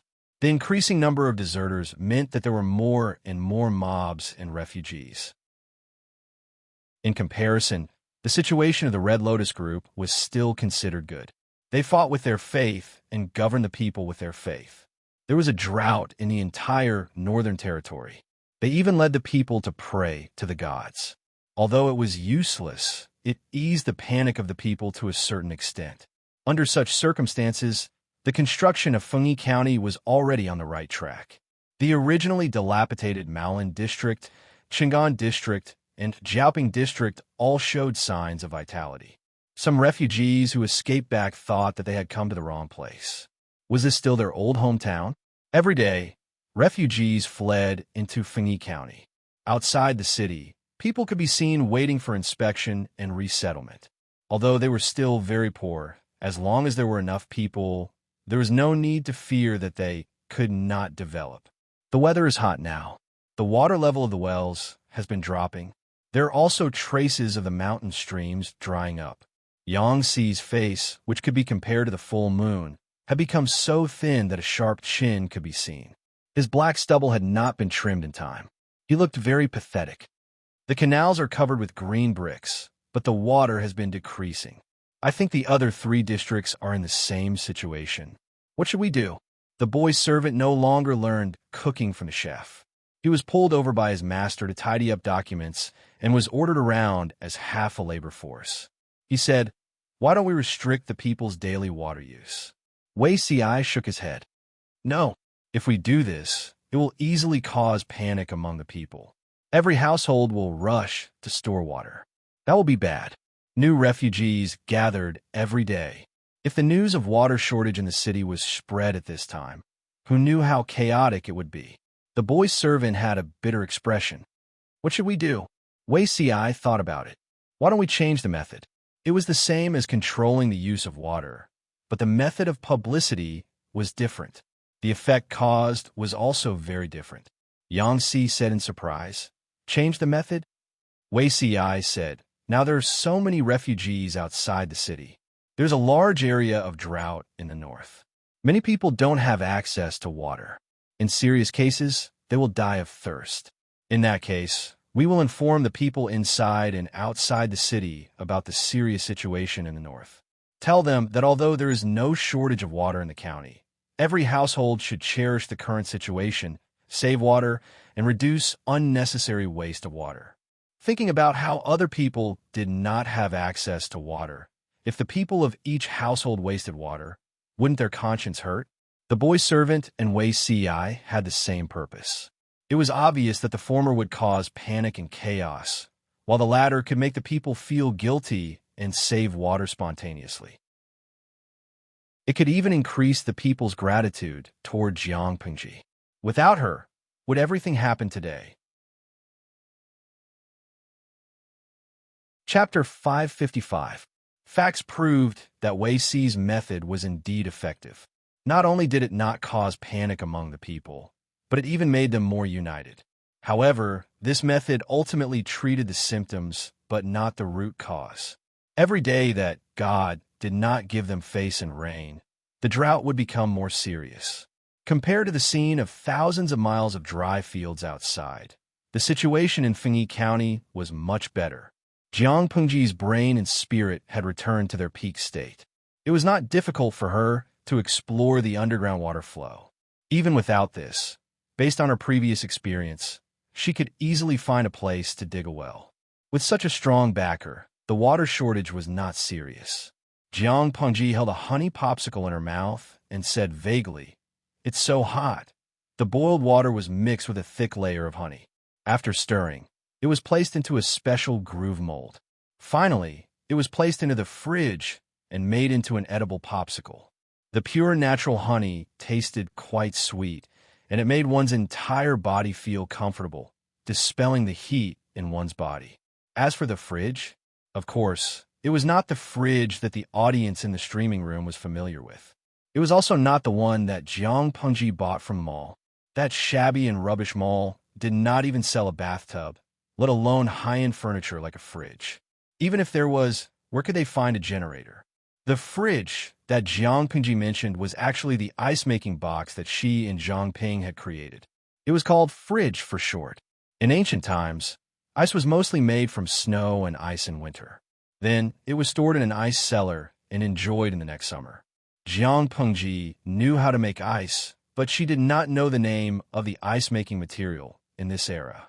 After pondering with Zhang Ping and Zhang Ping for a long time, she finally found a material that could be used to make ice. The audience in the streaming room said that it was called saltpeter, a good material for making ice in ancient times. Adhering to the principle that good things should be enjoyed by her subordinates, Jiang Pengji had enough honey popsicles. She asked someone to send the fridge that she made to the other 3 counties to reward her subordinates who had worked hard. They worked overtime in the summer and ate some popsicles to cool down. "My lord, water came out from 3 wells yesterday.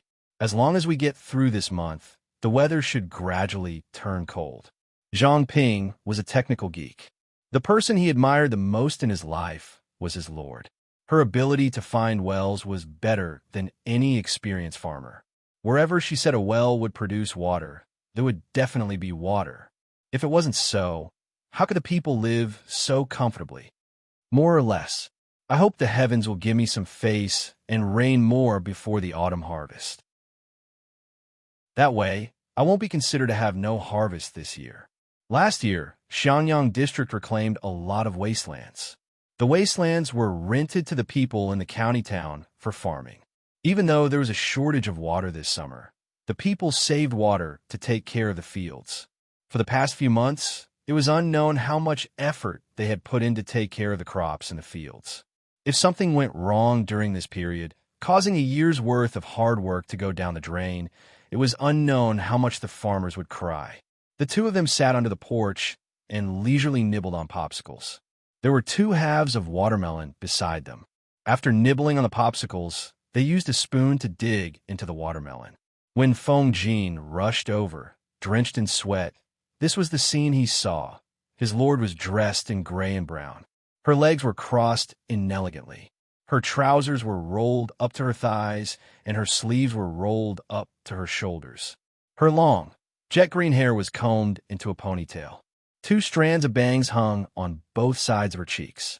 She held half a large watermelon in her arms and held a spoon in her right hand as she ate and drank. Zhang Ping's image was not much better. Feng Jin's face instantly darkened. Seeing his expression, the live stream room took the initiative to add psychological words. F***CK. These 2 beasts. Jiang Pengji found it funny.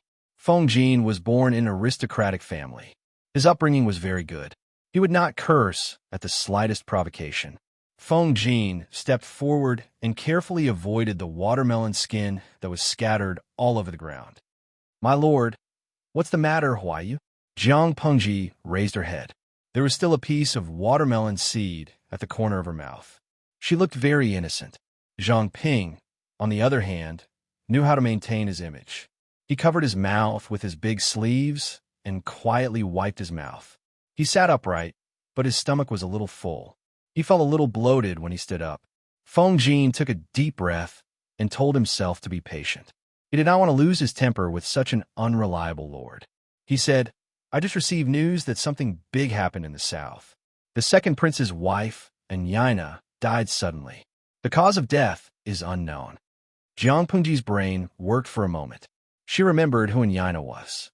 She shuddered and asked with a serious expression, "Anyina is dead? Who is Anyina?" Some of the viewers who were following the updates intermittently did not know, but the veteran viewers who had a stronger sense of crisis remembered. Waitu Lei Jinyu. And Yaina? Isn't she the princess of the royal family of the northern borderline, who later married the second prince of Dongqing? Feng Ding Ziyu. She's dead. Why is Feng Jin so nervous? If she's dead, then so be it. Xinjia, please, can you have some political awareness? Although Yaina was only the princess of the northern borderline, she was also the link between the northern borderline and Dongqing. The northern borderline had been ambitious for a long time. Yaina was a spy sent by the northern borderline who specialized in stirring up trouble. Now that she's dead, the three tribes of the northern borderline will have enough reasons to send troops to Dongqing. Look at Dongqing's current state. Can they resist the cavalry of the northern borderline? Although they had never seen the power of the cavalry of the northern borderline, the cavalry's charging ability and lethality had always been very strong in the ancient battlefield. If the cavalry did not encounter a unit that completely restrained them, they could be said to be invincible on the battlefield. The cavalry was very mobile. They would leave after one wave of attacks. How could the ordinary two-legged infantry catch up? Not only that, the battles on the ancient battlefield relied a lot on the cooperation of the army. The cavalry's charge could collide with the formation and cut the enemy's formation into several pieces, so that the army could not take care of the end of the battle. The enemy's combat power could not be maximized and could only be cut and eaten away. According to their understanding, the terrain of Dongqing was relatively flat, which was very suitable for cavalry operations. Once the northern borderline sent troops and broke through the border defense line, the hinterland of Dongqing would be at their mercy. What was worse was that the north of Dongqing was in a mess. The drought and military disasters did not stop, and the south was in full swing. At this time, if the northern borderline launched a sneak attack under the banner of righteousness, Dongqing would really be unable to say anything. They could only swallow their suffocation. The big boss in the live stream explained to the newbie. It was not important whether Yaina was dead or not. What was important was that if she was dead, the northern borderline would have a justifiable excuse to send troops. Jiang Pengji's expression was solemn. If the northern borderline sent troops, her Fengyi County would not be able to stay out of it. Feng Jin asked, "My lord, what should we do now?" The internal and external troubles were really giving her a headache. Jiang Pengji said, "Originally, I wanted to slow down and build while nibbling away at the people to give them time to recuperate. Now it seems that time doesn't wait for me. If we don't speed up when the cavalry of the northern borderline arrives, I'm afraid it will be difficult to resist." She wanted to wait for Fengyi County to recover before sending troops. She wanted to strive to recover the entire Wanzhou after the spring plowing next year, but it seemed that it was impossible now. Chapter 556. The people did not know about Yaina's death. Even if they knew, it was just the death of a member of the royal family. However, the news was enough to stir up the situation in the north if it fell into the ears of sensitive people. Jiang Pengji's face darkened. She inquired about the recruitment of soldiers and the training of the new recruits. Due to the drought in the north, many members of the Tsing-Yi army or the Red Lotus group felt that they could not live on. They left the organization and became refugees. Fengyi County was an oasis in the desert for these refugees. They tried their best to get close to it. Jiang Pengji asked people to screen them carefully and select those with better qualities to enter the new recruit camp. Thanks to the household registration policy of the female camp, the recruitment was quite smooth. Many women who were forced by life also wanted to enter. However, Jiang Pengji raised the threshold of the female camp. She only selected women who were physically strong, agile, and determined to ensure the combat power of the female camp. In this era, the population could only be multiplied by women giving birth. However, the female camp stipulated that women could only get married and give birth after retiring from the army at the age of 24. If too many women entered the female camp, the population of the territory under her rule would inevitably be affected. This was what Jiang Pengji did not want to see. Apart from that, winning a war did not depend on who had more people. The overall quality was also very important. She would rather the number of people in the female camp be half that of the male camp, but the combat level must not decline. Quality was more important than quantity. Jiang Pengji asked with a serious expression, "How's the mining of the iron ore?" Feng Jin said, "The Tsing-Yi army soldiers who were captured have been sent to mine. The iron ore vein is considered rich, but in terms of smelting, it's beyond our capabilities. I'm afraid we have to carefully look for skilled craftsmen. This is not difficult. I could think of a way to solve it." The territory had iron ore, which meant that they did not need to buy it outside at high price. They could save a lot of money. Last year, they bought thousands of sets of simple infantry equipment. It made Jiang Pengji's heart ache. They spent money like water. Even if the money was contributed by the prodigal women of the North Borderline, it was her money once it entered her warehouse. Feng Jin said again, "But I'm afraid it's difficult to deal with the cavalry of the North Borderline. To deal with the North Borderline, they had to face their cavalry. According to previous understanding, the army of the 3 tribes of the North Borderline was generally composed of infantry and cavalry. The ratio of the two was about 1:2. More than 10 years ago, the 3 tribes of the North Borderline sent troops to attack Chongzhou's Shanyu County. They used 100,000 troops, including 60,000 to 70,000 cavalry. After the battle, the enemy was unstoppable, taking down 6 cities in a row. If not for the quick response of the residents of Jinbei Marquis, the entire Chongzhou would have been conquered by them if they had been delayed for more than 10 days. The 3 tribes of the North Borderline were nomadic people. They dealt with horses all year round. To put it bluntly, children of 7 or 8 years old could ride a horse and gallop on the plains of the North Borderline.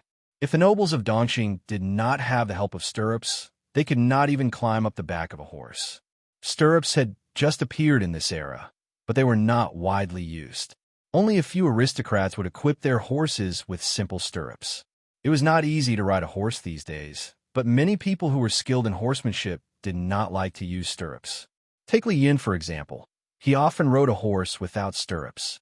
That was why he was teased by the audience in the live streaming room, praising his unparalleled waist strength and saying dirty things like how his wife would be blessed in the future. The stirrups could be further improved to assist the cavalry in fighting on horseback. Even those who were not good at riding could quickly learn how to ride. However, in terms of cavalry, even if Jiang Pengji started preparing now, it would be difficult to beat the North Borderline in terms of quality, let alone quantity. Unless, while she trained the cavalry, she also trained a special unit that could restrain cavalry. Jiang Pengji's eyes darkened, and her brain began to work. Feng Jin saw that she was in a state of deep thought and could not help but interlock her fingers. He knew that his lord was thinking of a solution, so he did not disturb her. He just waited for her to finish thinking. It's not impossible to deal with cavalry. For Jiang Pengji, there was no unit that was invincible. Even if it was the special genetic warfare force formed by the Human Alliance, they were not invincible. They could still encounter natural enemies. Similarly, it was even more impossible for the simple and crude light cavalry like the 3 tribes of the North Borderline to be invincible. Feng Jin asked, "What do you have in mind, my lord?" Jiang Pengji said, "I want to train an army that specializes in killing horses.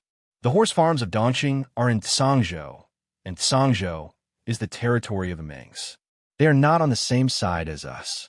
If we want to buy enough war horses through this channel, I'm afraid we will have to go bankrupt. If war breaks out in the North Borderline, they will also keep an eye on the whereabouts of the horses. It is not realistic for us to make a last-minute effort to expand the cavalry." Zhang Ping, who was at the side, said, "My lord, do you want to play to your strengths and avoid fighting with the cavalry, and instead develop a way to restrain them?" When it came to horse warfare, even Zhongzhou, which had the strongest national power, did not dare to say that it could defeat the North Borderline.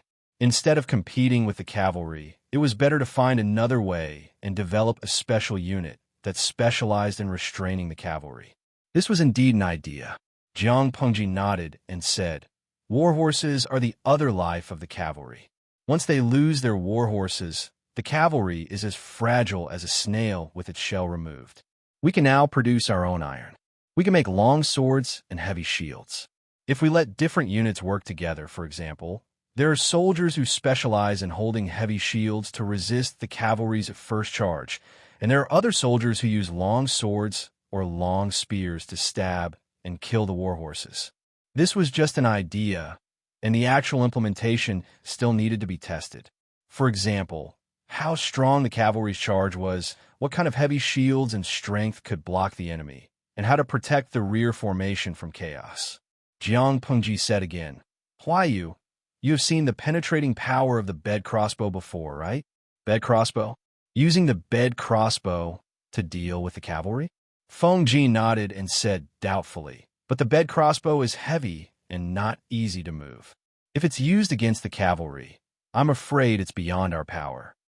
Zhang Ping shook his head and said to Feng Jin, Huayu, you are wrong. What my lord means is that if the bed crossbow can be moved like the cavalry, how much damage can it cause to the cavalry? The bed crossbow can be placed on the chariot, so it's naturally more convenient to move. Of course, we can also install wheels on the bed crossbow, but the tension of the bed crossbow is too great. Once the arrow is fired, it will move the entire chariot. The thinking of a technical geek was more agile than that of a normal person. Zhang Ping's direction of thinking was naturally different from Feng Jin's. We can give it a try. Feng Jin recalled the penetrating power and shooting range of the bed crossbow, and he felt a little more confident. Jiang Pengji poured a bucket of cold water on him. She said, adding wheels to the bed crossbow or installing it on the chariot can indeed make the bed crossbow more flexible, but compared to the cavalry, it's still too slow. It's a fantasy to rely on this to deal with the cavalry. At most, it can catch them off guard and pose a threat to the first charge. When the enemy realizes it, this move won't work. Jiang Pengji added, although the lethality of the improved crossbow is not as good as the bed crossbow, its mobility and flexibility are far better than the latter. If we build a unit that specializes in restraining the cavalry, we can let the soldiers use the improved crossbow. Such soldiers can be called archer infantry. Feng Jin could understand. It was equivalent to the previous troops, but the number of people was increased by more than 10 times. Chapter 557. There were many types of cavalry, but there was no detailed division of troops in this era. The types of troops were very simple. For example, most of the cavalry in the north borderline were light cavalry. They lacked mineral veins, so the armor of the soldiers was naturally not made of copper and iron. It was all woven with special rattan. This was similar to their ancestors, the Qiangwu tribe. The rattan armor of the Qiangwu tribe was repeatedly soaked in oil and supplemented with special craftsmanship. It was very tough and had a good defense. The key was that it was light. However, looking at the outcome of the Qiangwu tribe, hundreds of thousands of cavalrymen were burned to death by Prime Minister Huangfu. The three tribes of the north borderline learned a lesson from their ancestors and changed the craftsmanship of rattan armor. It seemed that they were not afraid of fire anymore. The situation of the infantry of the north borderline was similar to that of the cavalry. They wore rattan armor and held broadswords or spears. As for the division of troops and cooperation in battle, was there such a thing? Jiang Pengji had fought with the Tsing-Yi army so far. The opponents were all unarmored soldiers. Their combat power was less than 5%. The elite troops and infantry of the north borderline were not comparable to the third-rate troops like the Tsing-Yi army. Their numbers alone were enough to scare people. To deal with such an enemy, she naturally had to show a serious attitude and let them see the art of war. Therefore, it was very important to classify the troops. It would be a nightmare for a single troop type to encounter a troop type that could restrain it. Jiang Pengji explained her idea. She was prepared to divide the troops under her into different troops and carry out targeted training. Feng Jin said, time is too tight. We don't have enough manpower. I'm afraid it will be difficult. No matter how difficult it is, we have to give it a try. Otherwise, we can only sit and wait for death. If the North Borderline sent out troops, they would definitely need time to prepare. Jiang Pingji could seize the time to train the new troops. In ancient times, many men were recruited into the military camp. After a few days of training, they could be pulled to the battlefield. However, the combat power and quality of those soldiers were not good. The training period for the new troops recruited by Jiang Pingji was at least half a year. The training time was concentrated in winter and summer. The harsh weather could better temper one's will and body. As for spring and autumn, they helped with the spring plowing in spring, helped with the autumn harvest in autumn, and continued training in their free time. Anyway, they could not stop. When he entered Jiang Pengji's military camp, he was given training periods throughout the year. He was only allowed 1 day off every month. With this kind of training, the soldiers could definitely be considered as elite soldiers. Not to mention that most of them had participated in more than one battle. Their combat experience and quality were far stronger than those fresh recruits. They were not people who could be compared to the miscellaneous soldiers who were here to make up the numbers. They could easily take on 5 of them at once. Almost the next day, the news of Enyina's sudden death spread to the other 3 districts of Fengyi County. When Qiguan Rang received the news, the sky was dark. He was working on documents with an oil lamp. He was so sleepy that his eyelids were drooping. When he heard the news, it was as if a bolt of lightning had struck him from head to toe. He was so shocked that he immediately woke up. Suku's reaction was almost the same.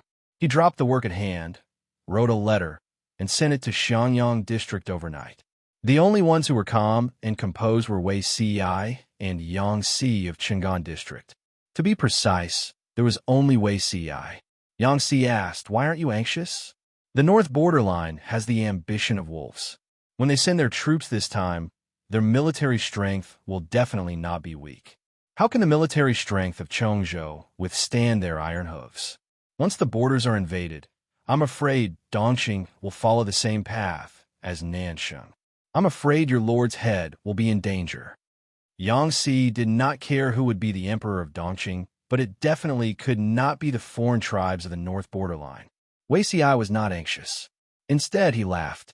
Don't worry. The North Borderline probably won't be able to attack this time. They still have a head full of lawsuits. Yang Si was surprised and hurriedly asked him, "You're such a torturous fox. If you have something to say, just say it. Aren't you afraid of being beaten up? Tell me in detail, why can't the North Borderline attack this time? They've been coveting Dongqing for a long time. Now that the war in the north is endless and the war in the south is incessant, this is the best time for the North Borderline to send their troops south. Could it be that the 3 tribes of the North Borderline are in internal strife?" Wei Ci shook his head. The current king of the North Borderline is extremely dignified. He's in his prime and has strong methods of ruling. He's already unified the forces of the North Borderline since he became the king. Before he's in his twilight years or dies, the internal affairs of the North Borderline won't be chaotic. Yang Si did not understand. If there was no internal strife in the North Borderline, why couldn't they attack the south? Wei Ci said, "Buddha says it can't be said." Yang Si said angrily, "Nonsense. You're just asking for a beating." He had made a bad friend by mistake. Wei Ci had already sent a letter to Xiangyang District regarding this issue. Others did not understand, but he believed that Jiang Pengji would definitely believe his words. Qiguan Rang, Su Ku, and Wei Ci's letters arrived almost one after another. The 3 messengers rushed over on horseback overnight. Jiang Pengji tore open the seal and took out the neatly folded letter inside. She first read Qiguan Rang's letter, which arrived first, then Su Ku's, and finally Wei Ci's. Unlike the previous 2 who asked about countermeasures, Wei Ci's letter contained only a few words. It was these few words that made Jiang Pengji's brows relax. Her eyes were filled with joy. At the beginning of the 11th month of the 20th year of Tianwu, there was a horse plague in the North Borderline.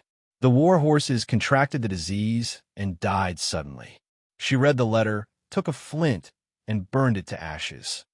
If that's the case, it looks like I'll have to ask Uncle Gu to fish for the last sum of money in the North Borderline. Fish harder. Her eyes seemed to sparkle. She spread out a piece of paper, ground it, picked up a brush, and wrote a letter. Guards, call the chief supervisor of the brick kiln here. I have something important to discuss with him. Among the armies of the 3 tribes in the north borderline, the ratio of infantry to cavalry had reached a ratio of 1-2. If a large number of war horses contracted the disease and died, it was tantamount to cutting off their right-hand man. They would not be able to recover their peak combat power in the next few years, let alone go south. This bought a lot of time for Jiang Pengji to grow. Previously, she felt that there was not enough time, but now she was slightly relieved. However, she did not completely believe the contents of the letter. It was not because she suspected Wei Ci, but because of the butterfly effect. Who knew if the horse plague in the north borderline would occur regularly? Perhaps it was swallowed by the butterfly's wings, or perhaps time had moved backward. Before it was completely confirmed, Jiang Pengji would not let down her guard. She still had to make preparations. However, regardless of whether the north borderline had the ability to send troops south, the business there would not last long. Jiang Pengji planned to fish for the last sum of money and swindle millions of strings of coins. The supervisor of the brick kiln rushed overnight. Jiang Pengji ordered him to open the brick kiln again and fire a large batch of exquisite glassware. Previously, when she swindled the north borderline, the amount of glassware fired was limited, and it was sold slowly, creating an illusion that glass was very valuable. Almost every noble in the north borderline had a glass tea set as a fashion. Those noble ladies in the north borderline liked to collect glass jewelry. Wearing a set of glass would make them look good and make them the focus of banquets. More noble ladies could not buy it even if they had the money. Now that Dongqing and the north borderline were about to go to war, Jiang Pengji planned to make a fortune before the relationship broke down. Chapter 558. In order to protect the secret of the glass to the greatest extent, the vicinity of the brick kiln was heavily guarded. Everyone who worked in the kiln was strictly monitored. Jiang Pengji also had a detailed grasp of their family members and the recent flow of money. Of course, as compensation, all the craftsmen who worked in the kiln could get a generous monthly salary. The old and young in the family could also get easier jobs. Children of the right age had the priority to enter the college to receive education. Under multiple measures, the secret of the glass was well protected. Every firing was extremely confidential. The fired glass had to be registered, and the defective products had to be strictly destroyed. In order to whet the appetite of the noble ladies of the northern borderline, the quantity of the previous firing was relatively small. There were no more than 100 sets scattered. Now, in order to cheat the northern borderline of the last sum of money, Jiang Pengji ordered people to fire in large quantities. They worked day and night. The craftsman of the brick kiln was sweating profusely at the desperate effort. He was afraid that he would receive the wrong order while he was still asleep. By the time Gu Xian arrived with the caravan, Jiang Pengji had already fired thousands of sets of glassware. Many of them were exquisite glass jewelry. Even though Gu Xian knew that these things were not worth much, when they were placed together, his heart could not take it. Gu Xian hurriedly asked, "Young master, what are you doing?" Glass did not cost much, but it could be sold at a sky-high price. It should be sold slowly and strive to maximize the profit. Once this thing became widespread, it would not be worth much. Jiang Pengji said to Gu Xian, "Uncle Gu, don't worry. Have you heard about the sudden death of the princess of the northern borderline, Yana? Now that the royal family of Dongqing has occupied Qinzhou, Prince Changshu has led the troops to besiege them. The two are in a stalemate. Now that the princess of the northern borderline has died, I'm worried that the northern borderline will use this as an excuse to attack Dongqing. Even if they don't fight, in your opinion, will Prince Changshu collude with the northern borderline?" Gu Xian could not help but fall into deep thought. He was a big merchant who did business in the north and south. Naturally, he was well informed. He knew about the sudden death of the princess of the northern borderline. Gu Xian asked, "Young master, do you think that once the war breaks out in the northern borderline, it will be difficult to do business?" Jiang Pengji smiled and said, If the North Borderline starts a war with Dongqing, it will definitely involve the entire country. Even if the noble ladies covet and want to buy a luxury item like glass, I reckon they will have to think twice. What's more, there's no such thing as an impenetrable wall in the world. I'm just afraid that if they find out about the secret of the glass, Uncle Gu, you'll have to pay for it. In the entire North Borderline, only Gu Xian's treasure house sold glass. If they found out that glass was worthless, let alone something that belonged to the Heavenly Palace, they would inevitably fly into a rage out of humiliation and implicate Gu Xian. This was not what Jiang Pengji wanted to see. Gu Xian frowned and probed. So, little boss intends to make one last deal? Get rich before the war at the northern borderline? Jiang Pengji did not tell Gu Xian about the horse plague. Apart from her and Wei Ci, no one else would know about it. If there really was a horse plague, this last deal would probably cause a certain blow to the economy of the northern borderline. The more she earned, the more unlucky the northern borderline would be, and the longer it would take for them to completely recover. These thoughts flashed through her mind. She nodded and said, "Yes, that's what I'm thinking. However, if all the glass is dumped in the northern borderline, we won't be able to consume it in a short time. This is also very risky. So, I want to ask Uncle Gu to sell a portion of it to Zhongzhou and other countries. As for the business at the northern borderline, after selling this deal, withdraw as soon as possible. I don't know if this will have any impact on the businesses under Uncle Gu's name. The businesses were all managed by Gu Xian. He was the expert. Jiang Pengji, as an outsider, had to listen to the opinions of the experts. Gu Xian smiled and said, "Little boss, you don't have to be so polite. The business at the northern borderline isn't very prosperous, especially in recent years. The money we earn is getting less and less. It's indeed time to change places. It's a good idea to take this opportunity to stop." The northern borderline was getting more and more malice from Dongqing. Naturally, the businesses of the merchants were getting more and more difficult. If not for Gu Xian's wide connections in the northern borderline and the ladies who liked to take care of his business, the treasure house would probably have closed down long ago. Gu Xian was not the least bit unwilling to blackmail the northern borderline and pack up and leave. He carefully selected a batch of glass. The quality was similar to, or slightly better than the glass he had sold previously. There were more than 2,000 sets. These are all sold to the northern borderline. If we go through the normal sales route, we definitely won't be able to finish them all. If we want to get rid of them quickly, the black market is a good way to dispose of stolen goods. However, I'm afraid the price can't be as high as before. If the other party lowers the price, it has to be at least 50% or more. When he said the last sentence, even though Gu Xian was used to seeing big scenes, he still couldn't help but feel his heart ache. There were more than 2,000 sets of glass. If they were sold slowly according to the previous price, they could earn at least 140 million strings of coins. What kind of concept was that?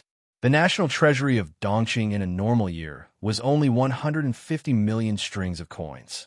This was under the situation where there were no disasters in the country. If there were floods, droughts, earthquakes, or famine from time to time, the national treasury's annual revenue would be less than 90 million strings of coins. Jiang Pengji narrowed her eyes and said, "Uncle Gu, you can do it according to your own ideas. It's fine as long as you can get rid of them in the shortest time possible. You can exchange all these glass for silver or sheepskin. I don't care if you earn less. Without the northern borderline, we still have the 4 factions of Nanman to cheat. The faraway Zhongzhou, Beiyuan, Xichang, and even the southern mainland of Dongqing. They are all markets. We don't have to worry about not having a place to earn money. We can only earn more money in the future if we are willing to make a small profit." Gu Xian couldn't help but smile at Jiang Pengji's words. He felt more confident. "Young master, please rest assured. Your servant will definitely not disappoint you." Gu Xian solemnly bowed. In the past, he was grateful for Gu Min's appreciation of him. Now, he was convinced by Jiang Pengji's trust and generosity. He sighed in his heart. They were indeed mother and daughter. Jiang Pengji suddenly thought of something and instructed him. Uncle Gu, after this business, you don't have to buy any more horses. Gu Xian was surprised. Young master, why is that? The horse farms at Dongqing were all in Tsang Prefecture. They had almost become the Meng's property. The previous generation of the Lu and Mengs were somewhat despicable. It was basically impossible to buy good war horses from them. Even if it was possible, the money spent was not something Jiang Pengji could afford. Chapter 559. So it was for his own good. Gu Xian's heart warmed, and a warm expression appeared on his face. Young master is thoughtful. If that's the case, I won't buy horses this time. I'll try my best to buy sheepskin and wool. Jiang Pengji looked calm on the surface, but she felt slightly awkward. She said it nicely, but it was not because of that. She was just afraid that the source of the horse plague would spread to Dongqing. However, she could not tell Gu Xian about the horse plague, so she could only use other reasons to avoid it. Jiang Pengji teased him with a smile. 3,000 horses are enough for now. If I buy another batch, I'm afraid my family business won't be able to support them. War horses were different from ordinary horses.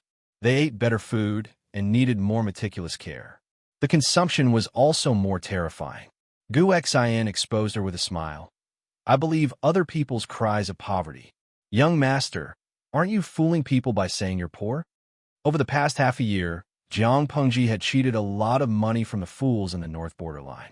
It was a total of more than 5 million strings of coins. Gu Xian took all the glass away and quietly left Xianyang district. After that, the firing of glass stopped. The brick kiln resumed its boring life of firing bricks every day. This year's summer was exceptionally long. The drought lasted until mid-September. There was not a single drop of rain. It would be the autumn harvest in half a month, but the weather was still the same. Even Jiang Pengji was a little worried. Those who knew her would not offend her at such a time because she would be very irritable. Unfortunately, someone was blind. After approving documents for a whole night, Jiang Pengji sprawled out on the pile of bamboo slips and took a nap. Familiar footsteps came from outside. My lord, something bad has happened. The voice was like thunder. Not only did it wake Jiang Pengji up, but the audience in the streaming room was also shocked. Jiang Pengji opened her eyes and hooked a nearby table with her feet. Then she sat up and leaned against it. She looked at Yin in front of her. Her eyelids were still a little sore. What happened? Yin was a recruit who had an outstanding performance in the previous battle. Jiang Pengji promoted him to a centurion of the recruit camp and transferred him to Qingan district to protect Wei Cai. Her reason was that her advisor's appearance was too unsafe. She could be at ease if Yin protected Wei Cai. Yin had just gone to Qingan district, but was sent back by Wei Cai. Good steel should be used on the blade's edge. He was very safe in Qingan district. Why waste a valiant general to protect him? Therefore, Yin had now become the head of Jiang Pengji's guards. Yin caught his breath.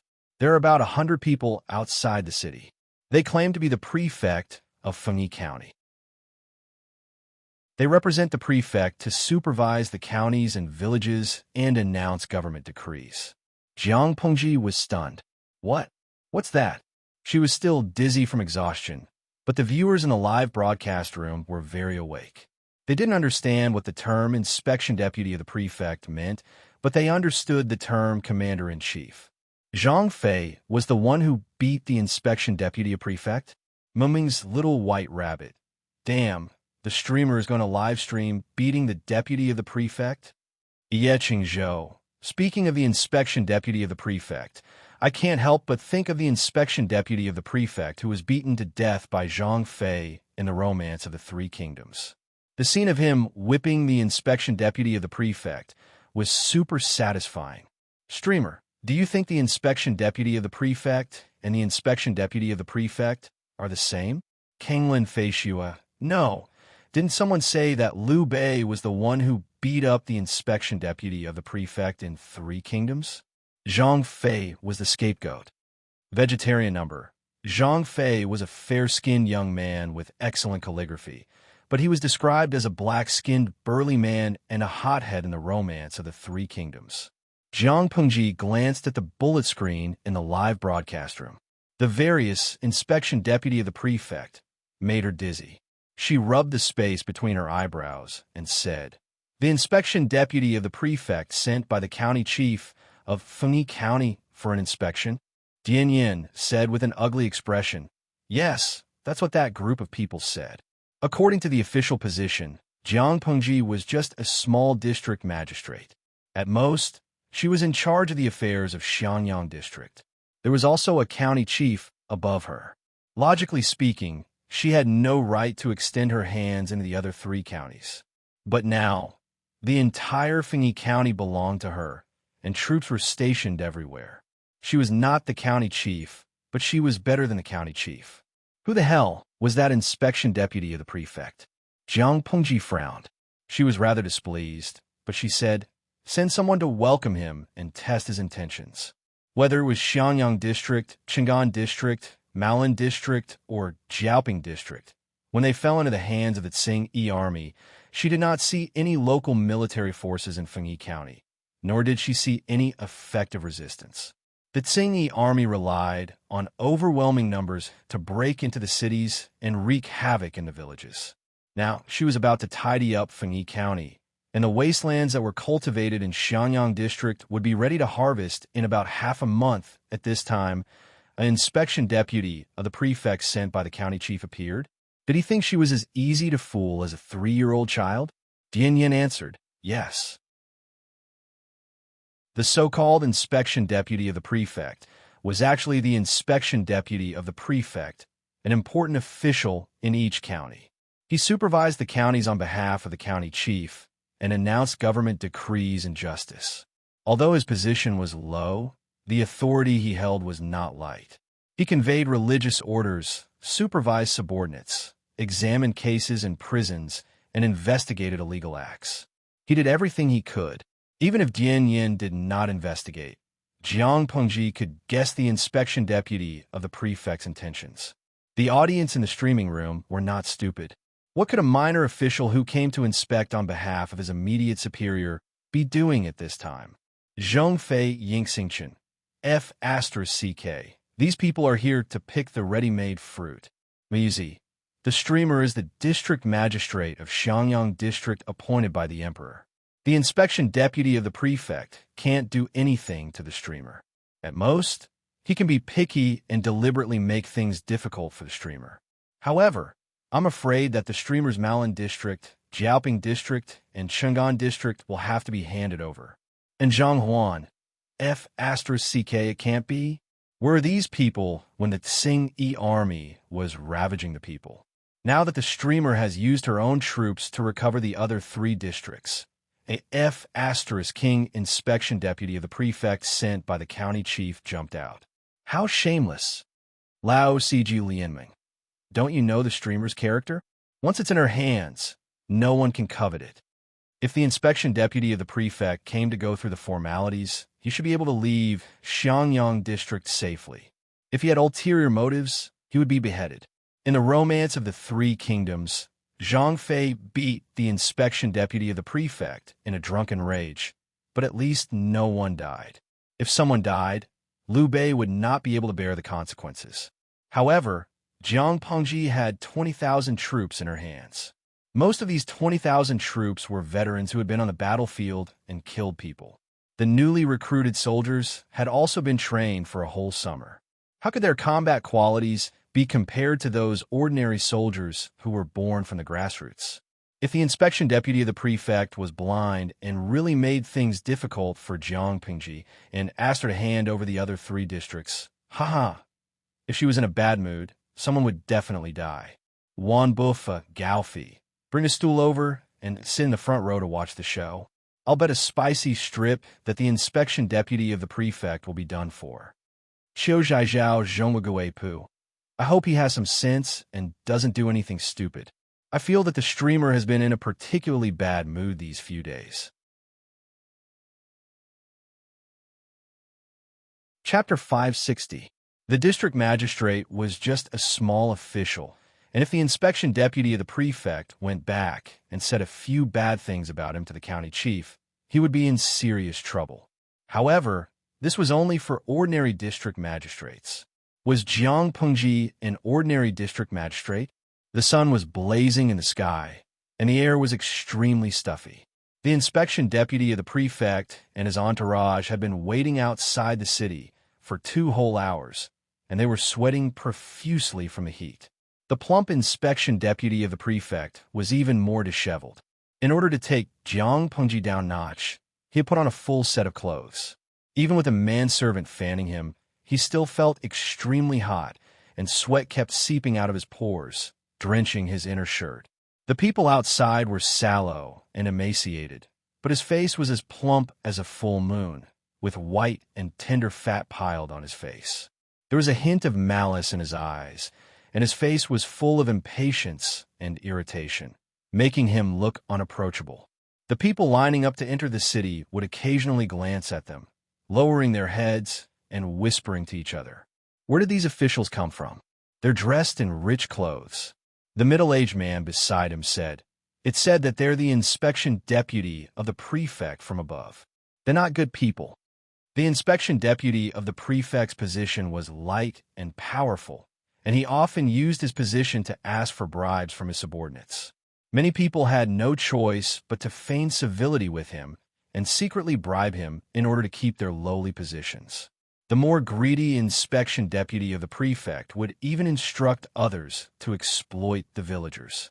The drought in the north and the fight between the Tsing-Yi army and the Red Lotus group had affected the spring plowing and autumn harvest for the past 2 years. Those who were slightly wealthier were already starving, but the inspection deputy of the prefect was still smooth and had a ruddy complexion, and he was as heavy as 2 adult men. It was ridiculous to say that he was incorruptible. How much salary could an inspection deputy of the prefect earn if he did not have extra income? The people laughed. Why were they chased aside and not allowed to enter the city? The middle-aged man clicked his tongue and said sarcastically, "It's not that they don't want to enter the city. They're probably blocked from entering the city. I really hope that the sun is hotter today, so that these corrupt officials and their lackeys die." Which time has the inspection deputy of the prefect not peeled off a layer of oil from everyone?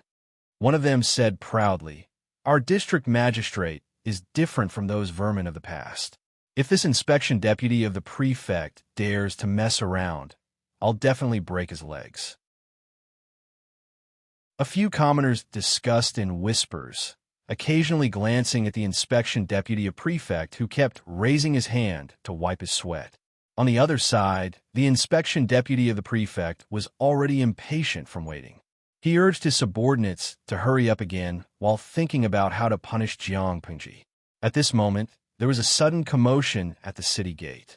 The citizens who were queuing up to enter the city spontaneously made way. The inspection deputy of the prefect tried his best to stretch his neck, trying to see what was happening over there. His neck was also full of fat, and above his shoulders was a huge head. There was no neck at all. After a long while, Dian Yin led hundreds of tall soldiers armed with swords and spears forward. The blades were snow-white and sharp, giving people an inexplicable chill. Dian Yan's figure was tall and muscular, his complexion dark. Even though he was dressed neatly, he still exuded the aura of a bandit. "You are the inspection deputy of the prefect?" The deputy of the prefect was infuriated. Where did this black-faced, burly man come from? How dare he be so rude to him? The inspection deputy of the prefect had wanted to display his authority as an official, but when he saw the broadsword hanging from Dian Yan's waist and the neat rows of soldiers behind him, his eyelids twitched subconsciously. Exactly. He had arrived outside the city 2 hours ago. He had thought that it wouldn't be long before the district magistrate would come out to greet him in fear and trepidation. He did not expect the district magistrate to leave him hanging for 2 hours. Now that he had finally arrived, he came with such a lineup. It was extremely rude. "I wonder what instructions do you have for me this time?" Dian Yin asked the inspection deputy of the prefect without batting an eyelid, as if he was interrogating a criminal. The inspection deputy of the prefect laughed angrily.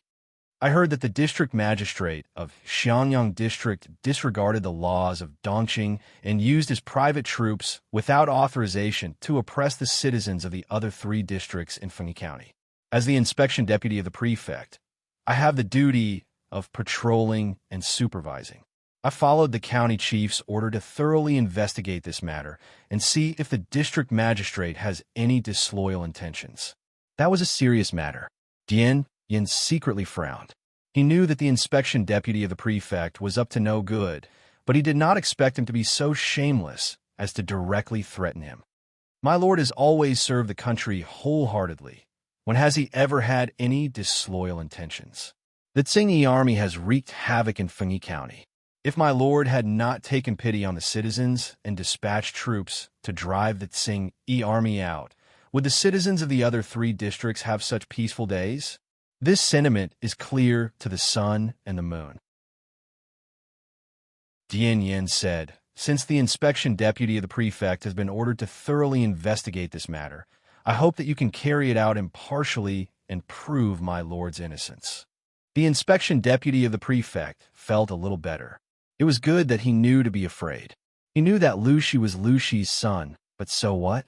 The young boy was ignorant, and no matter how forceful Lu Shi was, he could not do anything. It was Lu Shi's fault. As a district magistrate of Xianyang District, how could she be qualified to mobilize troops to recover the other 3 districts? However, the inspection deputy of the prefect soon realized that something was wrong. More than 100 people were welcomed into the city. The prosperous scene on both sides of the street surprised him, followed by greed and evil thoughts. He had been the inspection deputy of the prefect for many years, but he had never seen a district that was so well governed. There were countless refugees outside, but only this place was bustling and prosperous, like a scene of prosperity. He was not impressed by Jiang Pengji's governance ability. Instead, he was thinking about how much he could extort. How could Lu Shi's son be short of money? Such emotions did not last long. He was drenched in a cold sweat when he realized that there was a team of soldiers standing on both sides of the street with swords and spears in their hands. All of them stood straight, their white blades gleaming with a cold light, and their eyes fell on him in unison. Even if the inspection deputy of the prefect was not very knowledgeable, he could still feel a cold aura. He asked with a slightly pale face, "These are," Dian Yin said, reporting to the inspection deputy of the prefect, "These are the private troops under my lord." All of them? The inspection deputy of the prefect's heart skipped a beat, and his scalp went numb.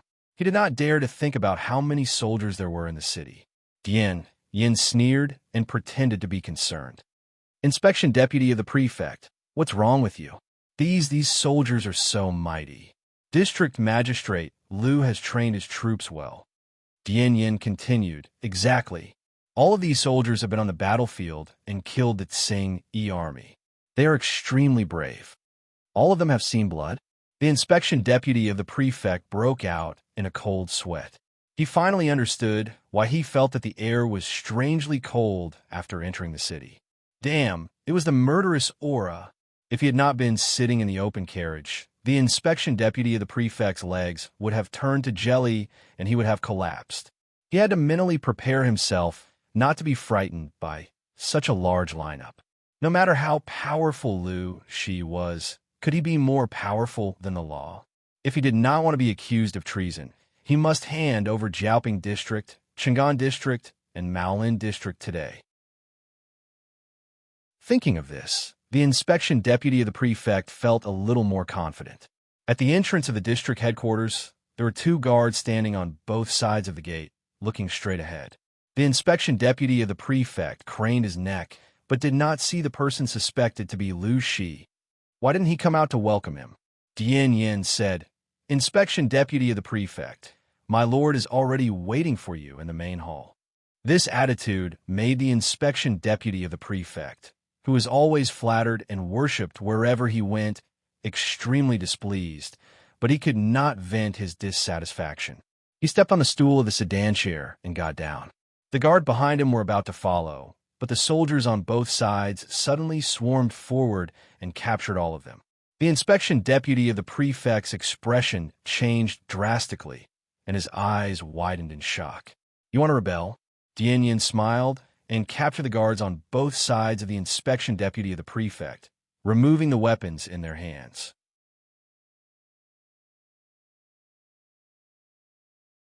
Chapter 561.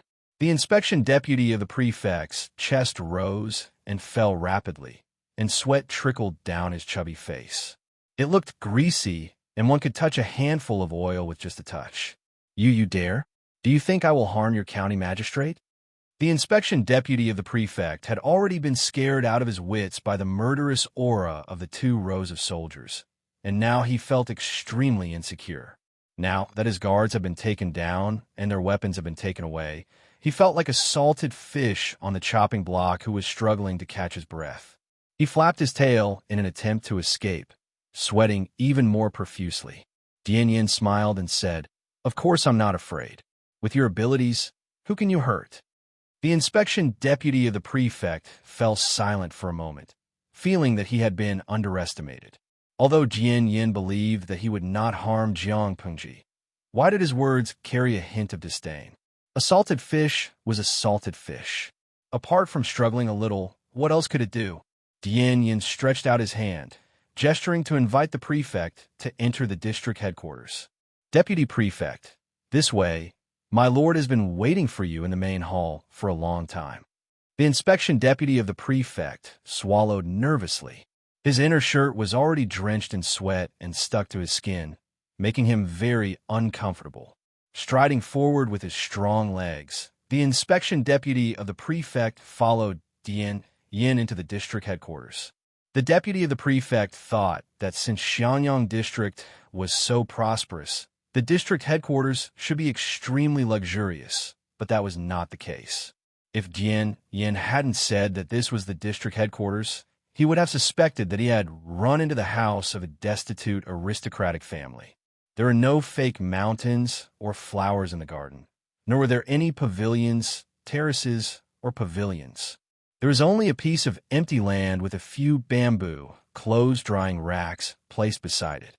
Passing through the courtyard, he took a few more steps forward and bypassed the stone screen. The main hall with its door wide open came into view. The inspection deputy of the prefect squinted his eyes, trying hard to see the scene in the main hall clearly. Jiang Pengji had been waiting in the main hall for a while, secretly chatting with the audience in the streaming room, trying to guess what the deputy of the prefect would look like. When Dian Yin brought the person over, the live stream room was filled with wailing, shouting that they were blind and needed a good-looking face to please their eyes. The inspection deputy of the prefect was dressed neatly, but due to the hot and dry weather, his forehead, cheeks, and chubby neck were all sweating profusely. After sitting in the carriage for a long time, the hem of his clothes was slightly wrinkled, and his collar was slightly askew. He did not look very well. The viewers in the live streaming room were used to seeing all kinds of handsome men in ancient times. When they saw a man like the inspection deputy of the prefect, they all expressed that they were blind. Cha Mi Fei. "Host, are you sure you didn't go to the wrong place? Why did the actor playing second senior brother come here?" Cat, Demon Monarch. "Huh, the one above. Why are you insulting second senior brother like that?" Second senior brother was also an awe-inspiring canopy marshal before he was reincarnated as a pig. He wasn't a pigman, all right? This inspection deputy of the prefect was a living pig demon in human form. If he were to really play the role of second senior brother who had been reincarnated as a pig by mistake, he wouldn't even need to wear the pig head and the big belly props. With a head full of fat intestines, he would be playing the role of second senior brother in person. Yin Jian Lu Yin. Phew, I'm relieved. Finally, I see an ugly ancient man. Previously, when I was watching a live stream, I realized that almost none of the streamer's subordinates were ugly. I thought that ancient genes were better and modern genes had regressed. Now that I see the deputy of the prefect, I'm relieved. Xiao Santian, you mortals who judge a book by its cover. Like the streamer, I value the inner qualities more. I will never laugh at this guy just because he looks like a pig. Damn, who's stopping me? Can't you see there's a pig here? Don't steal my butcher knife. Gui Kai Guo Fengxiao, #despise. The position of the inspection deputy of the prefect is light and powerful. It was a cushy job in ancient times. Those who can sit in this position for a long time are generally not simple. Look at the current situation in Dongqing, then look at the tonnage of this inspection deputy of the prefect. Do you think he's simple? Prime Minister Zhuge Liang. He's not simple, but there's a saying that goes, one man can defeat 10 men with great strength. No matter how scheming this inspection deputy of the prefect is, can he scare away the 3 counties in the hands of the streamer? If he doesn't do anything, he can still live. If he courts death, even Buddha can't save him. The audience in the live stream room made jokes and acted cute and funny, which made Jiang Pengji's mood improve a lot. She also found the inspection deputy of the prefect more pleasing to the eye. The inspection deputy of the prefect stepped into the main hall and saw a handsome young man who was no more than 16 or 17 years old sitting at the head of the table. His eyebrows reached his temples, his lips were as red as blood, and his youthful face had the unique vigor of a young man.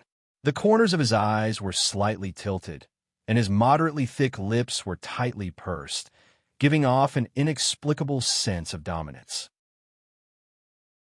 If he were facing other young men, the inspection deputy of the prefect would have long put on a posture, but after experiencing Dian Yan's intimidation, he was a little timid. After greeting him, Jiang Pengji's attitude towards him was lukewarm. The inspection deputy of the prefect put on a fake smile and said some nice words to liven up the atmosphere. However, Jiang Pengji was unmoved by force or persuasion, and her attitude did not soften at all. However, although her attitude was cold, she was not very aggressive, which made the inspection deputy of the prefect feel a little relieved. He remembered the purpose of his visit and asked sternly, "I heard that District Magistrate Liu used his private troops to occupy 3 counties? According to his script, Jiang Pengji should deny it in fear and trepidation, and then both parties would wrangle. He would take the opportunity to extract some benefits, intimidate the young district magistrate, explain the general idea with righteous words, accept some bribes, and then report Liu Shi to the county chief. In this way, he could not only gain benefits from Liu Shi, but also claim credit in front of the county chief. Wouldn't it be the best of both worlds?" But Jiang Pengji nodded honestly and said, "Yes, is there a problem, inspection deputy of the prefect?" The inspection deputy of the prefect did not react and thought that she had denied it. So he said subconsciously, "Don't panic, District Magistrate Liu. I am under orders to inspect Xiangyang District. If these are just rumors spread by outsiders, I will definitely report it to the county chief impartially. You did not use your private troops." What? After talking for a long time, he finally realized something was wrong. Jiang Pengji smiled faintly and said, "I used my private troops to occupy the other 3 counties. Do you have any more problems, inspection deputy of the prefect?" The inspection deputy of the prefect's fat face trembled, and his fair skin gradually lost its color. An unprecedented sense of crisis rushed straight to his head. This doesn't make sense," he said in a trembling voice. "Is District Magistrate Liu trying to rebel?" Jiang Pengji avoided the question and asked in return, "You can eat whatever you want, but you can't say whatever you want. Do you have any evidence to say that I'm rebelling?" The inspection deputy of the prefect had thought of all kinds of scenarios, but he had never thought about how he should deal with Jiang Pengji's shameless behavior. He forced himself to ask, "Isn't occupying the 3 counties and not returning them obvious evidence?" The onlookers in the live stream room could see that the inspection deputy of the prefect was now an arrow at the end of its flight, so they were enjoying the show. Guikai Guofengxiu. I think that in the script of the inspection deputy of the prefect, the streamer should be in fear and trepidation, instead of rebuking others so righteously. Alas, how am I supposed to continue acting if District Magistrate Liu doesn't follow the script? This came from the inspection deputy of the prefect, who was suffering in silence. Acatrice, I reckon that the inspection deputy of the prefect still wants to blackmail the streamer and accept bribes. Jiang Pengji chuckled. Can I say that the county chief is in cahoots with the Tsing army and is in cahoots with the Tsing army and is a traitor?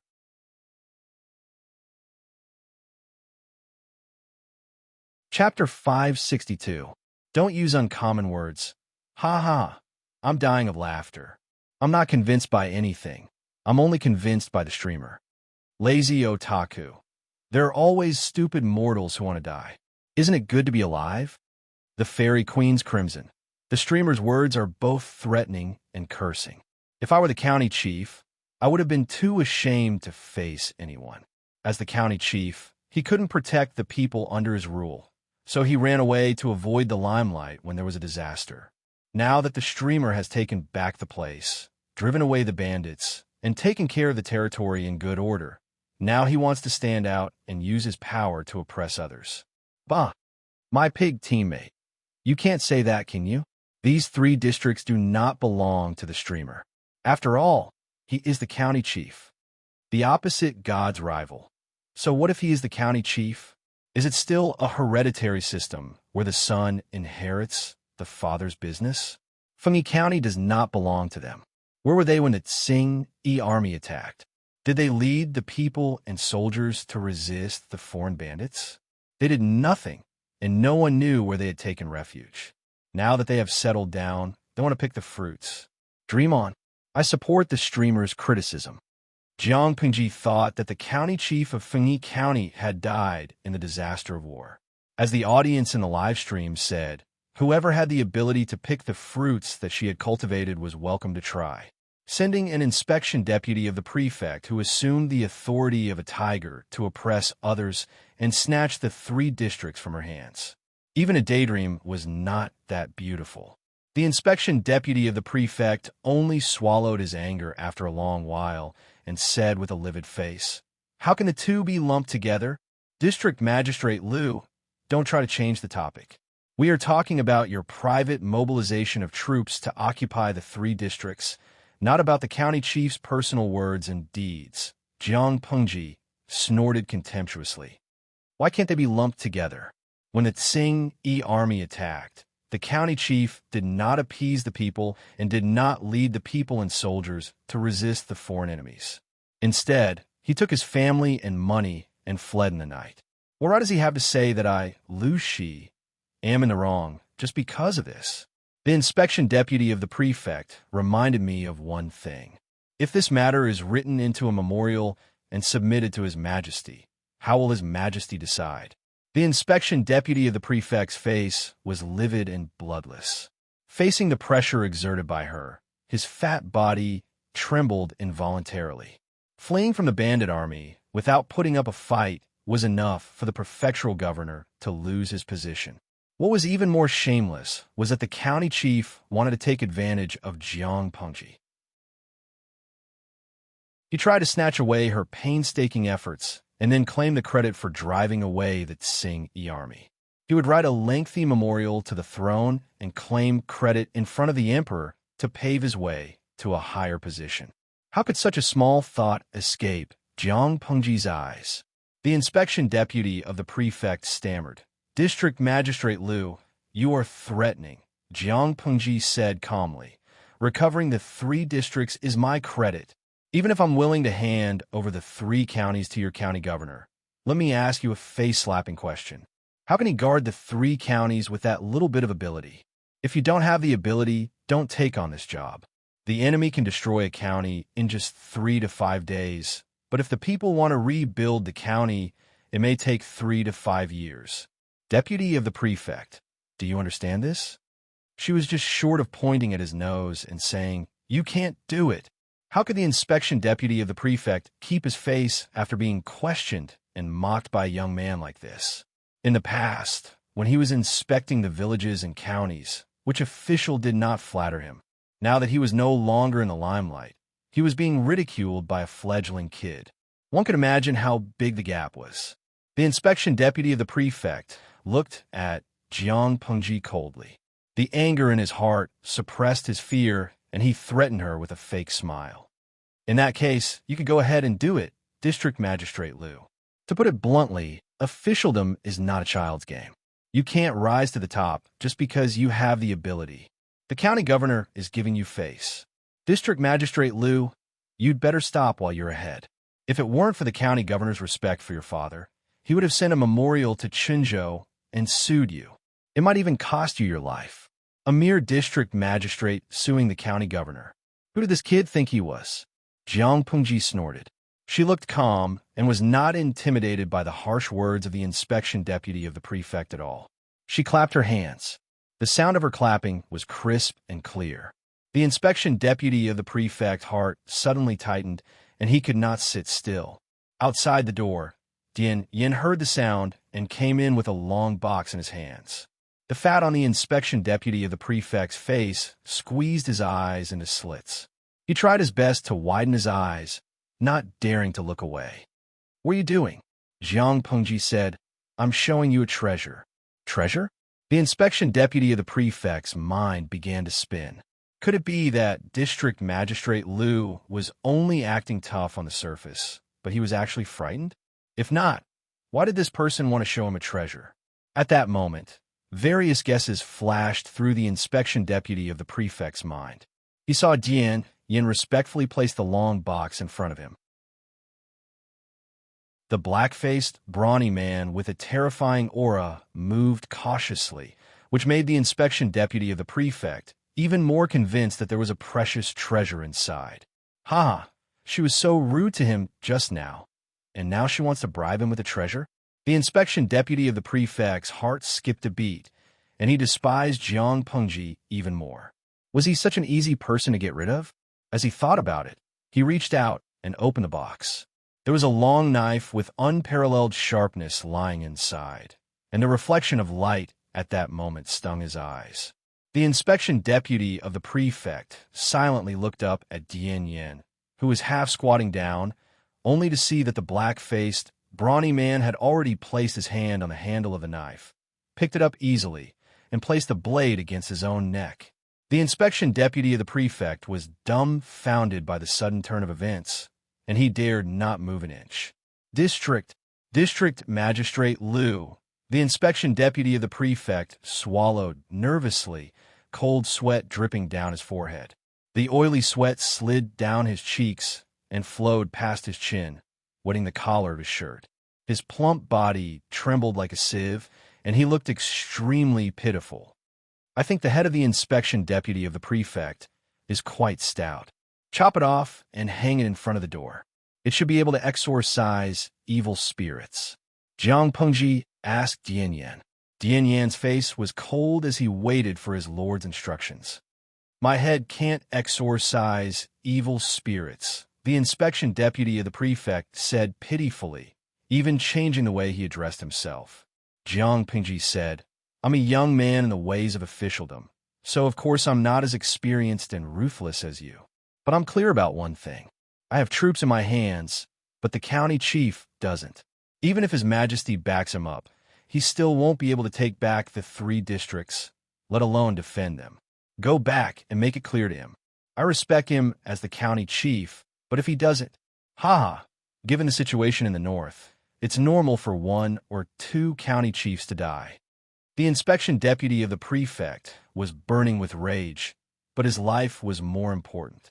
He hurriedly said, "I understand. I'll definitely convey your message." How could he hide his thoughts from Jiang Pengji? She stood up and said to Dian Yin, "Treat this inspection deputy of the prefect well, and make sure he sees our sincerity." Dian Yin responded in a low, muffled voice, "Yes, my lord. Please rest assured, I will definitely make the inspection deputy of the prefect feel at home." The inspection deputy of the prefect drew a small wound on his neck with the long knife, and he wanted to cry, but had no tears.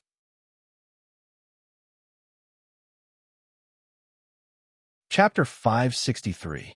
The most popular item in the northern borderline this year was the colored glass of the Heavenly Palace. What was the colored glass of the Heavenly Palace? To put it bluntly, it was glass with an opaque color and impurities that glowed with colorful light. Because Gu Xian fabricated a noble origin for the glass, saying that the glass was a celestial item that descended with a golden phoenix, and every piece was beautiful, the glass had another noble name, colored glass of the Heavenly Palace, implying that it was a treasure from the Heavenly Palace.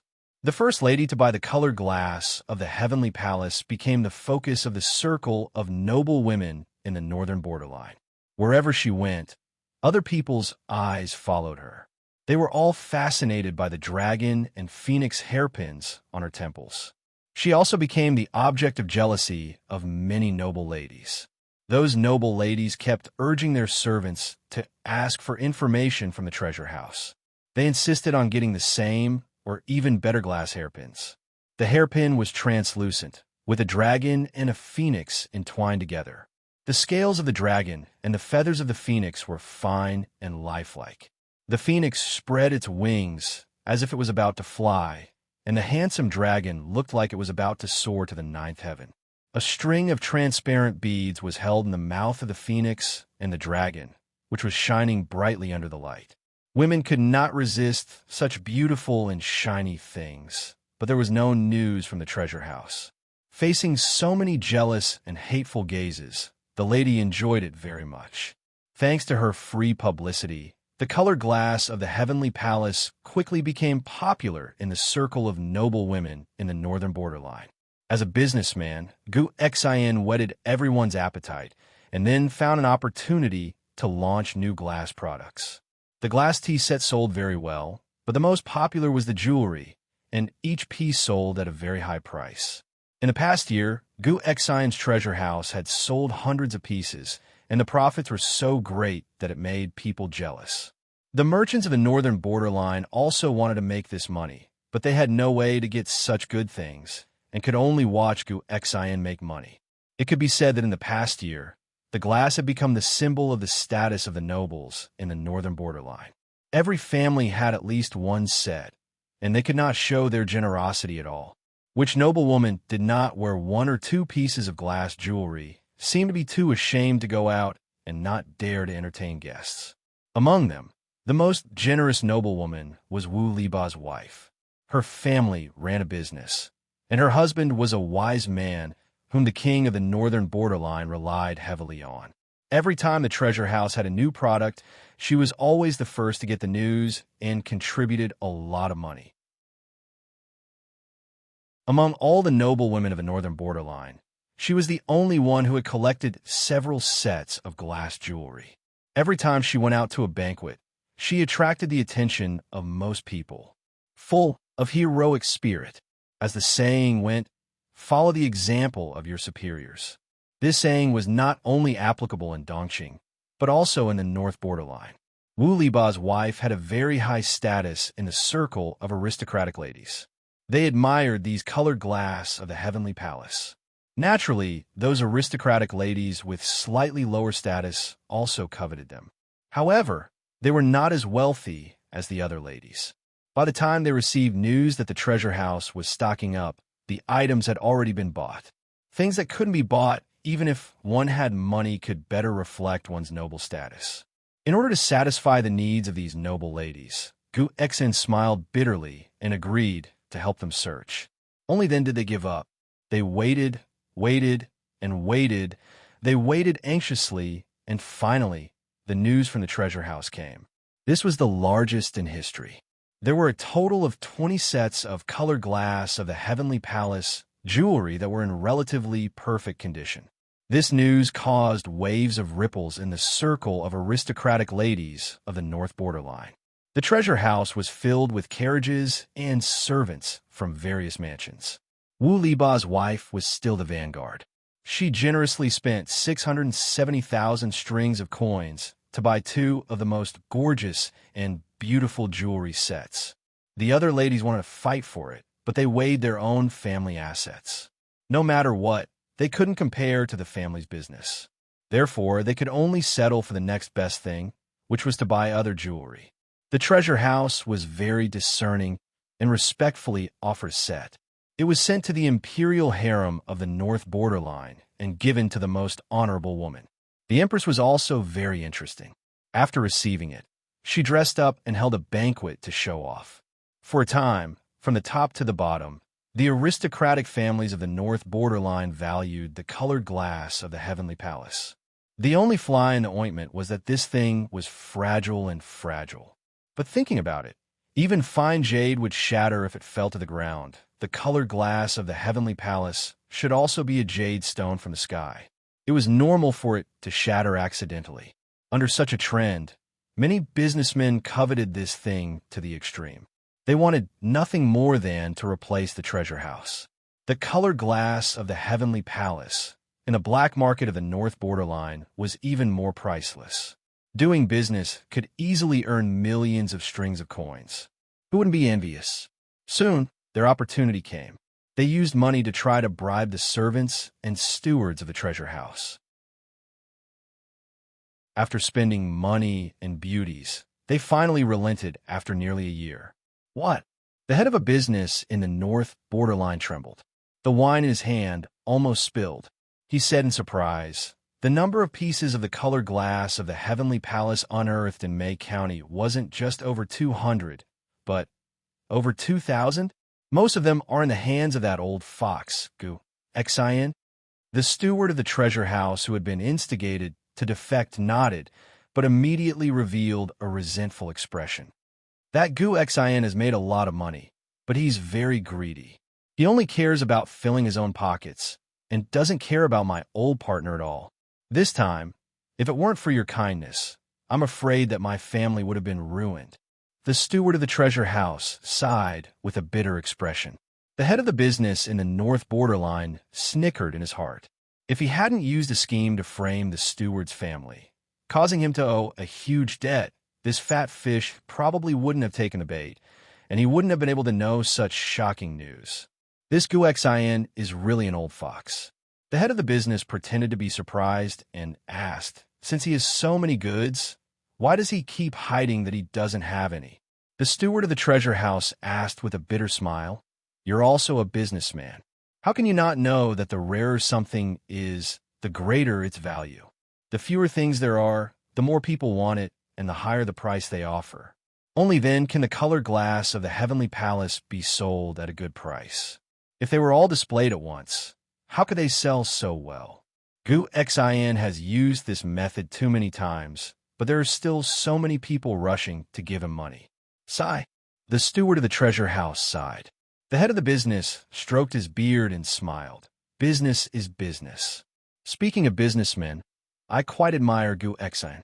A businessman from Dongqing was able to gain a foothold in the north borderline and have been doing business for so many years. It's indeed worth learning from his methods. People in the same trade are enemies. Seeing Gu Xian make a lot of money, who wouldn't be envious? The head of the business thought for a while.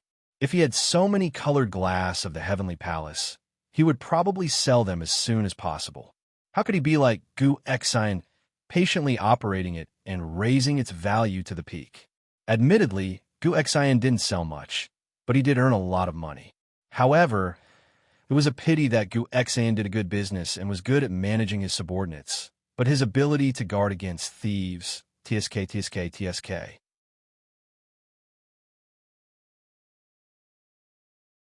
Chapter 564. Look, didn't he smash a hole in the treasure house that was like an iron bucket and obtain information about the treasure house's lifeline? The treasure house manager's face was ashen. The head of the Northern Borderline Trading Company patted him on the shoulder and said, "Don't be discouraged. Good days are still ahead. According to our previous discussion, you steal those colored glass of the heavenly palace and sell them to me at a discount of 30%. The money is yours." The treasure house manager was a little hesitant. "I betrayed the shopkeeper this time. I'm afraid he can't tolerate me." "Only 30%. The head of the trading company said, "Gu Xian still has nearly 2,000 pieces of colored glass of the heavenly palace. Do you know how huge a figure it is to sell all of them at 30%? Besides our trading company alliance, who can buy it all at once? The money you get will be far more than what Gu Xian earns. All of this money will be yours in the future. It's like a pie falling from the sky. If you take it all for yourself, you'll be as rich as a country in the future." The treasure house manager was tempted. A look of hesitation and greed flashed across his face. This made the head of the trading company very satisfied. After a while, the treasure house manager gritted his teeth and said, "Okay, I agree, but I don't think I'll be alive to enjoy so much money." The head of the trading company smiled and said, "I can lend you people to escort you safely out of the northern borderline. But you want to buy slaves and horses, that won't do. Recently, the higher-ups have been very strict with these two businesses. You can only sell to the people of the northern borderline, not even to people of other countries." The treasure house manager said, "Then can I buy sheepskin?" The head of the trading company heard that Gu Xin often bought sheepskin from various families. He didn't buy a lot each time, but it added up to a huge amount. He pretended to be confused and said, "Sheepskin has a strong smell and can't be made into clothes. What business can I do with it?" The treasure house manager sneered and said, "Gu Xin sold those sheepskin at a high price to the people of Nansheng and the barbarians of the 4 factions of Nanman. With these sheepskin, he made a huge sum of money last winter. This kind of beast who makes money from national disasters is not worth working with." The head of the trading company raised his eyebrows and sneered. Business is business. As long as there is money to be made in business, who cares if it's national disasters? The treasure house manager was convinced by the head of the trading company and nodded with an ashen face. The head of the trading firm said, "Don't worry about the sheepskin. I'll make sure to arrange it for you. As for sheepskin, which family doesn't have hundreds of them? You can easily find tens of thousands of them. Set a time, and I'll get them for you. You can have as many as you want." The northern borderline herded horses and sheep, and every household raised many cows, sheep, and horses. The sheep would grow their wool crazily in the winter, so the trimmed wool was useless. They would even complain that it smelled too bad when used to make fire. Now that someone was buying it, even if the price was very low, it was better than nothing. It could be considered as an extra income for the people of the northern borderline. In order to resist foreign businesses, the royal court of the northern borderline established various trading companies according to the advice of the wise man, and each trading company formed an alliance with each other. It was impossible to swallow Gu Xion's color glass of the heavenly palace in one go with just one trading company, and they didn't have that much money either. Therefore, he had to unite the trading companies and buy this batch of goods together. The land of the northern borderline was not suitable for farming, but it was rich in minerals and produced all kinds of precious stones, gold, silver, jade, and spices. The value of these things was not even half of the value in Dongqing. In comparison, copper and iron were more valued than gold, silver, and jewelry. If they exchanged gold, silver, and jewelry for the colored glass of the heavenly palace, the trading company of the northern borderline would make a huge profit, and the final profit would be more than 9 times. In the face of such a huge temptation, it was better to do it sooner rather than later. Taking advantage of the opportunity, when Gu Xian went to other countries to do business and was unable to take care of the northern borderline, the manager of the treasure house stole the colored glass of the heavenly palace in batches and sold it to the trading company of the northern borderline at a low price of 30% in exchange for a large amount of gold, silver, jewelry, and sheepskin wool. The manager of the treasure house was also a scheming person, and he did things flawlessly. This made the head of the trading company sigh with emotion. As expected of a manager trained by Gu Xen, his style was just like him. It was a pity that when Gu Xian returned and saw the empty treasure house, he would vomit blood in anger. Thinking of that wonderful scene, the head of the trading company couldn't help but smile. In the end, the manager of the treasure house forged Gu Xian's warrant and dismissed the treasure house and its branch business in the northern borderline. He left the northern borderline with the old man of the treasure house, the gold, silver, jewelry, and hundreds of thousands of sheepskin wool, and headed in the direction of Nanxing country. Before leaving, the manager of the treasure house also secretly asked the head of the trading company if he could secretly sell some horses to him. The head of the trading company said, "Didn't I say before that the higher-ups are very strict with this business? Horses can't be sold." The manager of the treasure house said, "You also said that business is business. There is money to be made in this business, so why not do it?" The head of the trading company smiled and said nothing. The manager of the treasure house refused to give up and asked about the famous horses in the northern borderline. The head of the trading company was annoyed by the questions. He said, "If you want to buy horses, you can ask the horse merchants in Shaolin country. They have just presented more than 10 Fergana horses to the imperial court. I heard that those horses are very expensive, even better than the best horses in the northern borderline. But it's a pity that along the way, 4 horses died of illness. Although the horses over there are expensive, they are indeed good horses. The manager of the treasure house asked in surprise, "What kind of place is Shalon country?" The head of the trading company said, "I don't know either, but that place is very far away. I heard that there are only spring and summer in a year, and it is very hot and dry. The people over there are all tanned like charcoal. If it gets dark, you can't even see a person. Their brains are stupid, but their limbs are strong." The manager of the treasure house grunted and seemed to be a little tempted. The head of the trading company didn't mind connecting the two parties. The manager of the treasure house took the opportunity to see the Fergana horses from Shalon country. They were indeed extraordinary. "But why, they don't look very energetic," the head of the trading company said with an indifferent expression. "I heard that they traveled for more than half a year. Even people can't stand it, let alone horses. They will be fine after resting for a while. If you want to buy horses, you could talk to the head of the trading company in Shalon country. If the price is right, he might sell you one." People also had problems with acclimatization, and horses were the same. They would be fine after resting for a while. It had always been like this, so the head of the trading company didn't care. The manager of the treasure house asked about the price and was scared off. The horses were good horses, but a top-grade Fergana horse cost 5 or 600,000 strings of coins. Who could afford it? Every year, the northern borderline would buy horses from Shalon country, not for people to ride, but to use the Fergana horses of Shalon country and the good war horses of the local horse farms to breed high-quality war horses. If that was the case, the price was actually not expensive.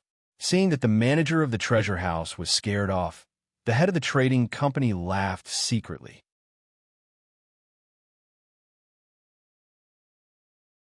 Chapter 565. The manager of the treasure house hesitated. How many times could he see a horse of such high quality in his life?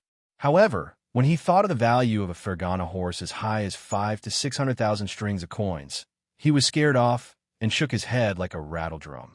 This thing was too expensive. He couldn't afford it. It's not that I don't want to buy it. It's just that the price is really too expensive. It's not worth it. It's really not worth it. Seeing that he was so stingy, the head of the commercial firm despised him and laughed at the same time. Even if some people had money, they were at most just local tycoons. They didn't have great foresight and insight, and they didn't consider the big picture. Was a Fergana horse worth 5 to 600,000 strings of coins expensive? This price was indeed very expensive, but what if these Fergana horses were excellent stallions? Any horse farm that got such a high-quality Fergana horse could breed countless high-quality war horses, and the value created in a few years would far exceed this price. The war horses of the northern borderline were so sought after because of their persistent efforts to improve the horse's bloodline. With a large number of high-quality war horses, the combat power of the northern borderline could improve so quickly. Therefore, in the eyes of the head of the commercial firm, the manager of the treasure house was really short-sighted and useless. With this judgment, the head of the commercial firm was more at ease with the manager of the treasure house. He was happy and blurted out, "I think you really like good horses. I have a few mixed-blood Fergana horses. Although they aren't as pure-blooded as Shalon, they've been carefully cultivated for 2 generations. They're of extremely good quality. Do you want to take a look? But I'll say this in advance. If you want to buy them, you can only buy one. Those good horses are all registered. If there are too few, it'll be hard to explain." The manager of the treasure house's heart trembled. Was he going to smuggle a fine horse to him? Of course, he had to agree to such a good thing. The northern borderline was vast and rich in high-quality horses. The imperial court kept a close eye on each horse farm. However, there would always be people who would take risks for the sake of profit. The horse that Lu Shi gave to Jiang Pingji was smuggled out. It was originally meant to be presented to the king of the northern borderline, but the officials under him intercepted it and sold it. The horse that they gave to the king was slightly inferior. Now that the situation was tense, good horses could not be bought and sold carelessly. Horses that could be bought and sold privately naturally had some tricks up their sleeves. For example, the owner of the horse farm would privately embezzle the money and report that the newborn foals had died from dystocia or had died prematurely. Then, he would raise them in private and sell them at a high price. The manager of the treasure house looked at the few fine horses that the head of the trading company was talking about. They were not very old, but one could already see their future glory. He swallowed nervously and obsessively. Compared to the Fergana horses, which had a thin head, a high neck, thin skin, fine hair, and appeared lean, the manager of the treasure house preferred the hybrid of the Fergana horses and the local horses of the northern borderline.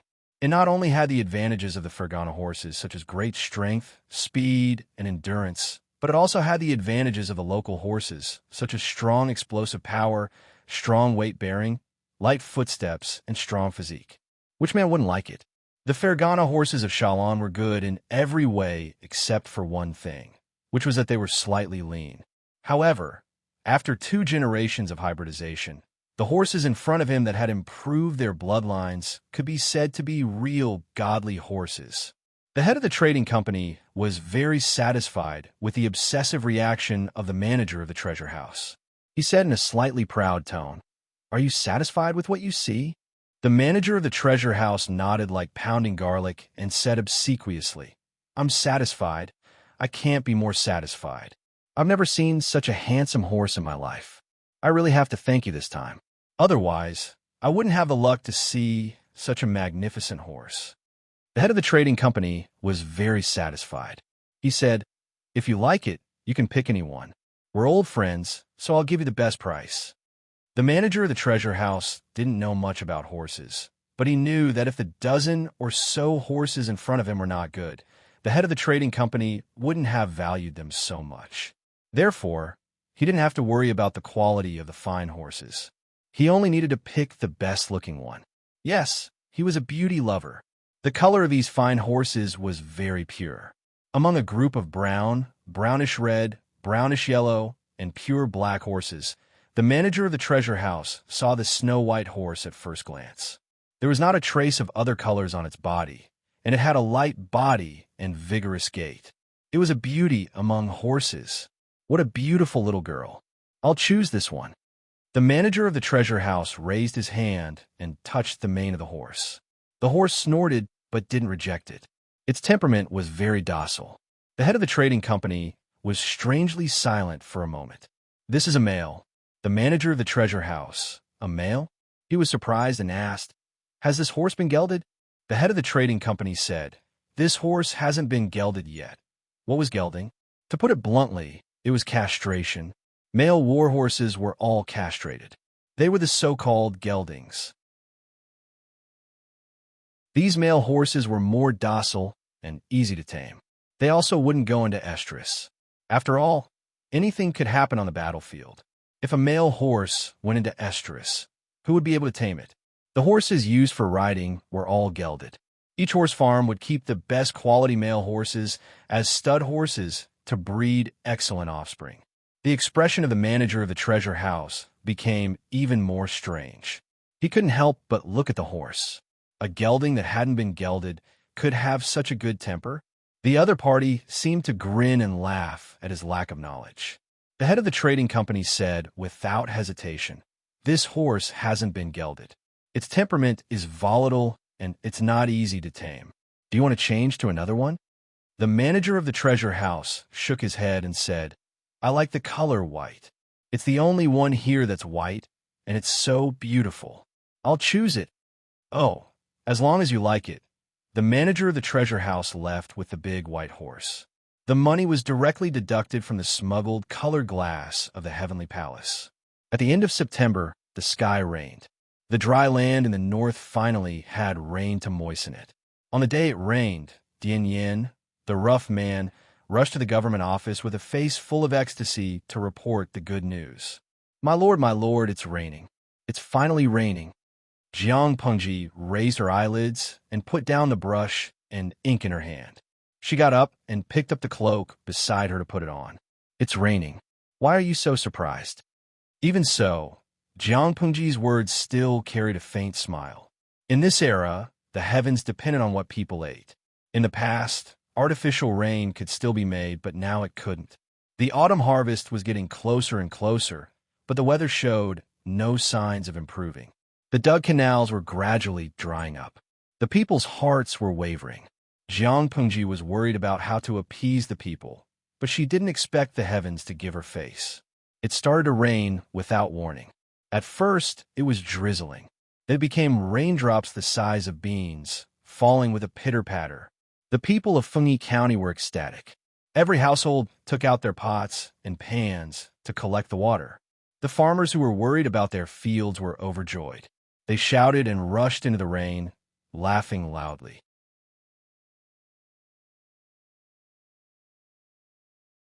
Chapter 566. The precious rain lasted for 2 days and 2 nights. It was not until the morning of the 3rd day that the rain gradually subsided. When the golden morning light pierced through the misty morning mist, the air was suffused with the fragrance of water vapor and soil. Seeing this, Jiang Pengji gradually felt relieved. Just in case, she brought Zhang Ping and the craftsmen of the carpentry workshop to inspect the canals and reservoirs. Only after making sure that the water was flowing smoothly did she feel slightly relieved. If there was a flood after the drought, it would be impossible to live on. The dried-up mountain stream had the sound of flowing water again. The leaves that had withered for a whole summer stretched their limbs and gradually regained their vitality. The rain has stopped. The pond in the courtyard was filled with clean and clear water again. Under Takshu's instructions, the maidservant released a few goldfish that were kept in the water tank and added some water plants. The maidservant, who had a slender waist and a delicate appearance, also had a joyful expression on her face. She looked innocent. After the rain, the weather gradually cooled down. The air also faded away from the previous stuffiness and heat. Taking a deep breath, the spleen and lungs also became a little more moist. Jiang Pengji changed into the new autumn clothes made by the maidservant. The material was slightly thicker than the fabric worn in the summer. Due to the influence of the integration of force, the genes of this body had been improved. At the age of 17, she was already taller than some adult men. If converted to the unit of length that the audience in the streaming room was used to, she was about 1.75 meters. Looking at this growth, it was estimated that she could grow a few more centimeters. In terms of the average height of men and women in this era, her height was quite rare. Lang Jun, you're awake. Takshu was the first to notice her gaze. She smiled and bowed to greet her. The other maidservants bowed one after another. A beautiful young girl and a gentleman in the streaming room were cheering. Jiang Pengji's mood also became a lot better.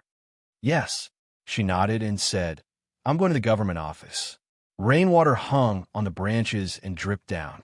Feng Jin, who had been worried about the drought, was also refreshed at this moment. Good morning, my lord. Feng Jin greeted her. After getting a reply, he continued with the matter at hand. Jiang Pengji flipped through the bamboo slips on her table and asked, Shihing still hasn't come to the government office today? Feng Jin asked, My lord, why are you looking for him? Zhang Ping was not good at government affairs, and he was also obsessed with all kinds of woodworking. He might not even come to the government office to take a roll call every 10 days or half a month. If he went to the carpentry workshop to arrest people, Zhang Ping would definitely be there. Jiang Pengji said, The rain was frighteningly heavy 2 days ago. I'm afraid there will be a flood. I plan to bring Shiheng along to take a look. Many floods did not accumulate water because of heavy rain. Instead, it was because the drainage system under the city was not good enough and could not divert the water in time, resulting in excessive water accumulating in one place. When Jiang Pengji rebuilt Xiangyang District, she also considered the construction of the sewers. However, Xiangyang District was not big and the construction of the sewers was not complicated. When Xiangyang District was completed, the sewers were also completed. The rain 2 days ago was frighteningly heavy. She thought that Xiangyang District would be flooded. Fortunately, both the old and new sewer drainage systems were powerful. In addition to the few canals built before summer, the water flow was stabilized. Even the farmlands were not affected. He could not help but recall the scene 2 days ago when Jiang Pengji wore a straw raincoat and brought people to patrol. His heart warmed slightly. My lord sympathizes with the people. You are very kind. The two of them had not spoken much when the otaku handicraft expert, Zhang Ping, came over. He was dressed in brown and wore a bamboo hat on his head. He looked very down to earth. Where did he have the demeanor of a famous scholar? Jiang Pingji put down what she was doing and went out with Zhang Ping. The sewers of this era were very different from the sewers that the viewers in the streaming room knew. The modern sewers were more like underground passageways that discharged the city's domestic sewage in rainstorms and floods. However, for the manpower of this era, the amount of work required was huge and there were many drawbacks. Whoever built such a sewers would be a fool. Why did she say so? Firstly, the price-performance ratio was too low. The materials from ancient times could not satisfy such a difficult construction structure. Even if it could be built, the final cost of labor and materials would be too high. It was not realistic at all. Therefore, Jiang Pengji did not consider this at all. Secondly, the form of war in this era also determined that the sewers were not realistic. If the enemy sneaked into the city through the sewers and caught the defending general unprepared, who would be to blame then? This was no longer a trap. It was a trap for the people of the entire city. In fact, the so-called sewers were just ditches that covered the entire city. The drainage capacity was rather poor. During the rainy season, water would often accumulate. If it was even worse, it would be a torrential flood that would drown the entire city. After Jiang Pingji set up the brick kiln, she specially ordered the craftsmen to bake hollow pipes with a thick diameter. Every hollow pipe in the shape of a long tube could be inlaid with each other. The inspiration came from a mortise and tenon of house beams. Then, she ordered people to dig ditches in the main streets of Xiangyang district. Finally, the fired hollow pipes were buried in them. They were connected in series and connected to the drainage outlet. Such drainage pipes could be found all over Xiangyang district. If there was such a heavy rain in the past, Xiangyang district would have been knee-deep in the water. It was very different today. The roads were still fine. The two of them found a tea house and sat down. Jiang Pengji thought of the urgent letter she received yesterday. She couldn't help but laugh. I've already asked the other 3 districts to gather local materials and bake these hollow pipes. When it's really completed, the people of the 3 districts won't have to worry about their houses being flooded when they sleep. Apart from Xiangyang district, Jiaoping district, Maolin district, and Shingan district were all drenched by the heavy rain. The water was knee-deep. Fortunately, the rain didn't last for too long. It would subside in another half a day. Zhang Ping said, "My lord, you've thought it through. It's better not to delay this matter. This summer, it hasn't rained at all. Now there's only a rainstorm. This is already very good. If it was in previous years, when the rain was abundant, I'm afraid Fengyi County would be flooded and the fields would suffer." Ever since he started working for Jiang Pingji, Zhang Ping never had a day to rest. However, he enjoyed it. He never thought that the Mahis craftsman's tricks could play such a big role. If they could specialize in this area and let the Mahis techniques permeate every aspect of the people's lives, their final status would not be any lower than that of the Confucians. In order to get through the rainy season next year, the drainage system must be done well. The drainage pipes weren't for war, but they were related to the people's quality of life. Naturally, Jiang Pengji attached great importance to them. The two of them talked in low voices. The people in the tea house also subconsciously kept their voices down. They didn't dare to disturb them. Because Jiang Pengji often appeared on the streets and alleys, she didn't put on the airs of a district magistrate. When she was bored, she would even help the older farmers with their farm work. There wasn't anyone in Xiangyang district who didn't know her. It was normal for her to bring her subordinates to go shopping and discuss political affairs.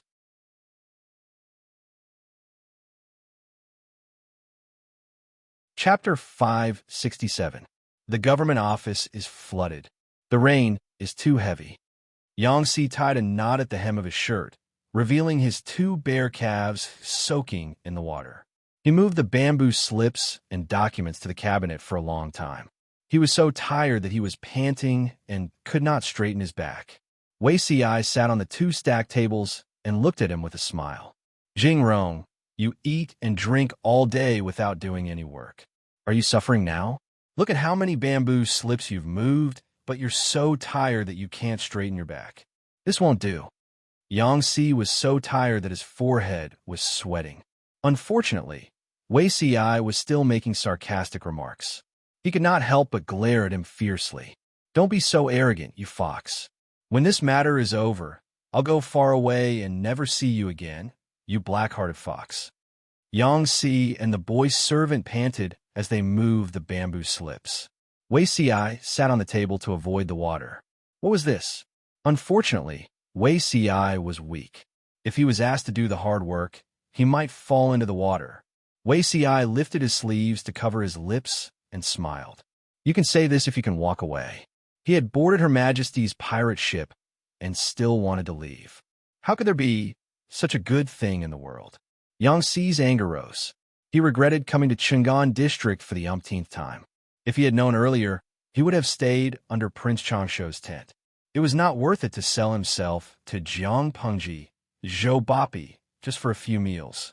You fox, if you don't restrain your nature, others will be so scared that they won't dare to come over. Yang Si knew that Wei Si had sent letters to many of his good friends with the intention of recruiting them. But this was a trap. Once he jumped in, he could not get out. Wei Si blinked and said innocently, Jing Rong, you don't have to worry about this. Looking at the time, the fat fish may have taken the bait. Yang Si was strangely silent for a while and asked, You mean the fat fish? So the friends at Wei Si made were fat fish that could be tricked in his eyes? Wei Zixiao, doesn't your conscience hurt? What made his heart hurt was that he seemed to be one of the fat fish in Wei Si's eyes.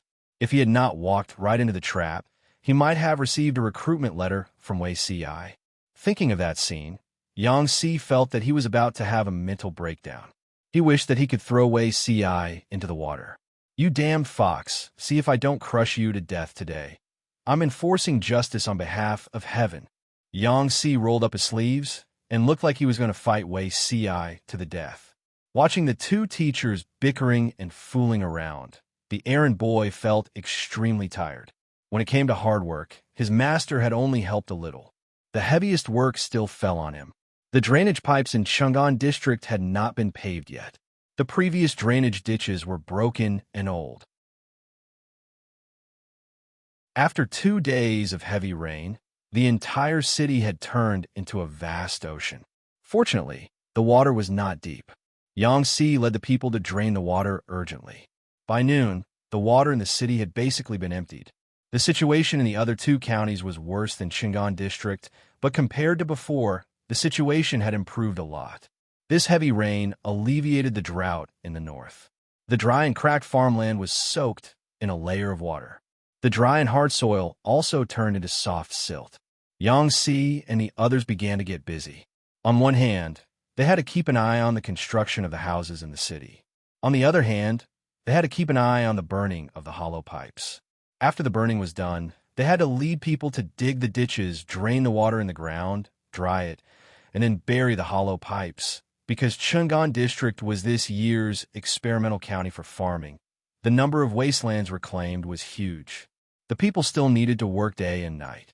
In addition to these trivial matters, they had to handle the resettlement of the refugees, the distribution of wastelands, the registration of personnel, the provision of porridge. All the trivial matters had to be handled.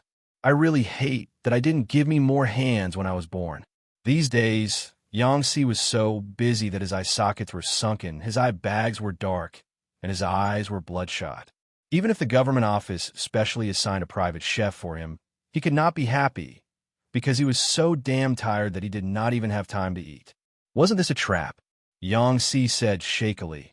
I'm going to write a letter and tell them. This is a trap. Don't walk right into it. The originally calm and composed strategist was now as aggrieved as a child. Wei Si smiled and said, That's not right. The more people there are, the less work to be shared. If no one came, wouldn't he be the one who would be tired? Yang Si looked like he had nothing to live for. The thing I regret the most in this life is getting to know you. If there's a next life, remember to stay far away. Wei Si smiled faintly and said mischievously, It's useless for me to stay far away. The main point is to avoid the Lord. Thinking about his previous life, in order not to be a burden to Yang Si, The two of them had little contact in private. Did that mean that Yang Si did less work? He was still so tired that he wanted to go on strike every day. Her Majesty was too ambitious and had too many things to do. She looked like she could not wait to finish the things that would take thousands of years in a few decades. Her Majesty was busy day and night. Which of the officials under her did not keep up with her bitterly? If they wanted to be free in their next life, they had to first open their eyes wide to see clearly where Her Majesty was and avoid her. Only then could they be free. Yang Si was so choked that he could not breathe. After a while, he muttered, "Who do you think that fat fish is? Do I know him?" Everyone's circle of friends was different. Wei Si's friends might not be Yang Si's friends. Wei Si said, "You may have heard of this person. His name is Feng Zhen. His courtesy name is Zi Shi. He is from Zhangzhou's Anshan County." Zhangzhou's Anshan County? Wasn't that Prince Changshuo's fief? According to Prince Changshuo's previous role as a virtuous king, there was no reason for him to let a talent slip away from his hands. Zhangzhou's Anshan County. That place is very far from here. It takes at least half a year for your letters to come and go. How did you get a reply so quickly? Yang Si frowned. I have heard of this Feng Zi Shi. His character is not very good. The key was that this Feng Zhen also seemed to be a sickly person. Unlike Wei Si's weak body that was acquired, Feng Zhen's weak body was brought out from his mother's womb. Two sickly people gathered together. Were they trying to kill him? Yang Si? Wei Si said, Zi Shi is a carefree person. He always likes to say, happiness should be enjoyed in time. How can it be delayed? His body is not good and he was born weak. It's not bad to have such a carefree personality. It's much better than being depressed in his heart and being young. Yang Si raised his eyebrows. It seemed like Wei Si was also a person who liked to be stubborn and depressed all day long. Did he have the cheek to say this? Hearing you say this, I'm a little interested. Wei Si was silent for a while and looked at Yang Si with pity. This kind of interest was not good. If not for Feng Zhen's ability, Wei Si would not have been able to write letters to his friends in Zhongzhou. He really did not want to recruit Feng Zhen. Her Majesty was hard enough to serve. Now that there was Feng Zhen, his days would really be chaotic. To put it nicely, Feng Zhen's temperament was carefree. To put it bluntly, he was unrestrained. The Feng Zhen that Wei Si knew in his past life could be described with one word, unrestrained. Because doctors always said that Feng Zhen's body was weak and that he would not live long. Feng Zhen felt that life was short and that he had to enjoy himself. So this person courted death in all kinds of ways. He ate hanshi powder like it was rice. He slept with women every night and drank until he was unconscious. He was proficient in eating, drinking, whoring, and gambling.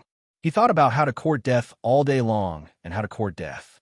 He greatly damaged the atmosphere of the group under Her Majesty. What was the result? In his past life, Wei Si had knelt down and Feng Zhen was still alive and kicking.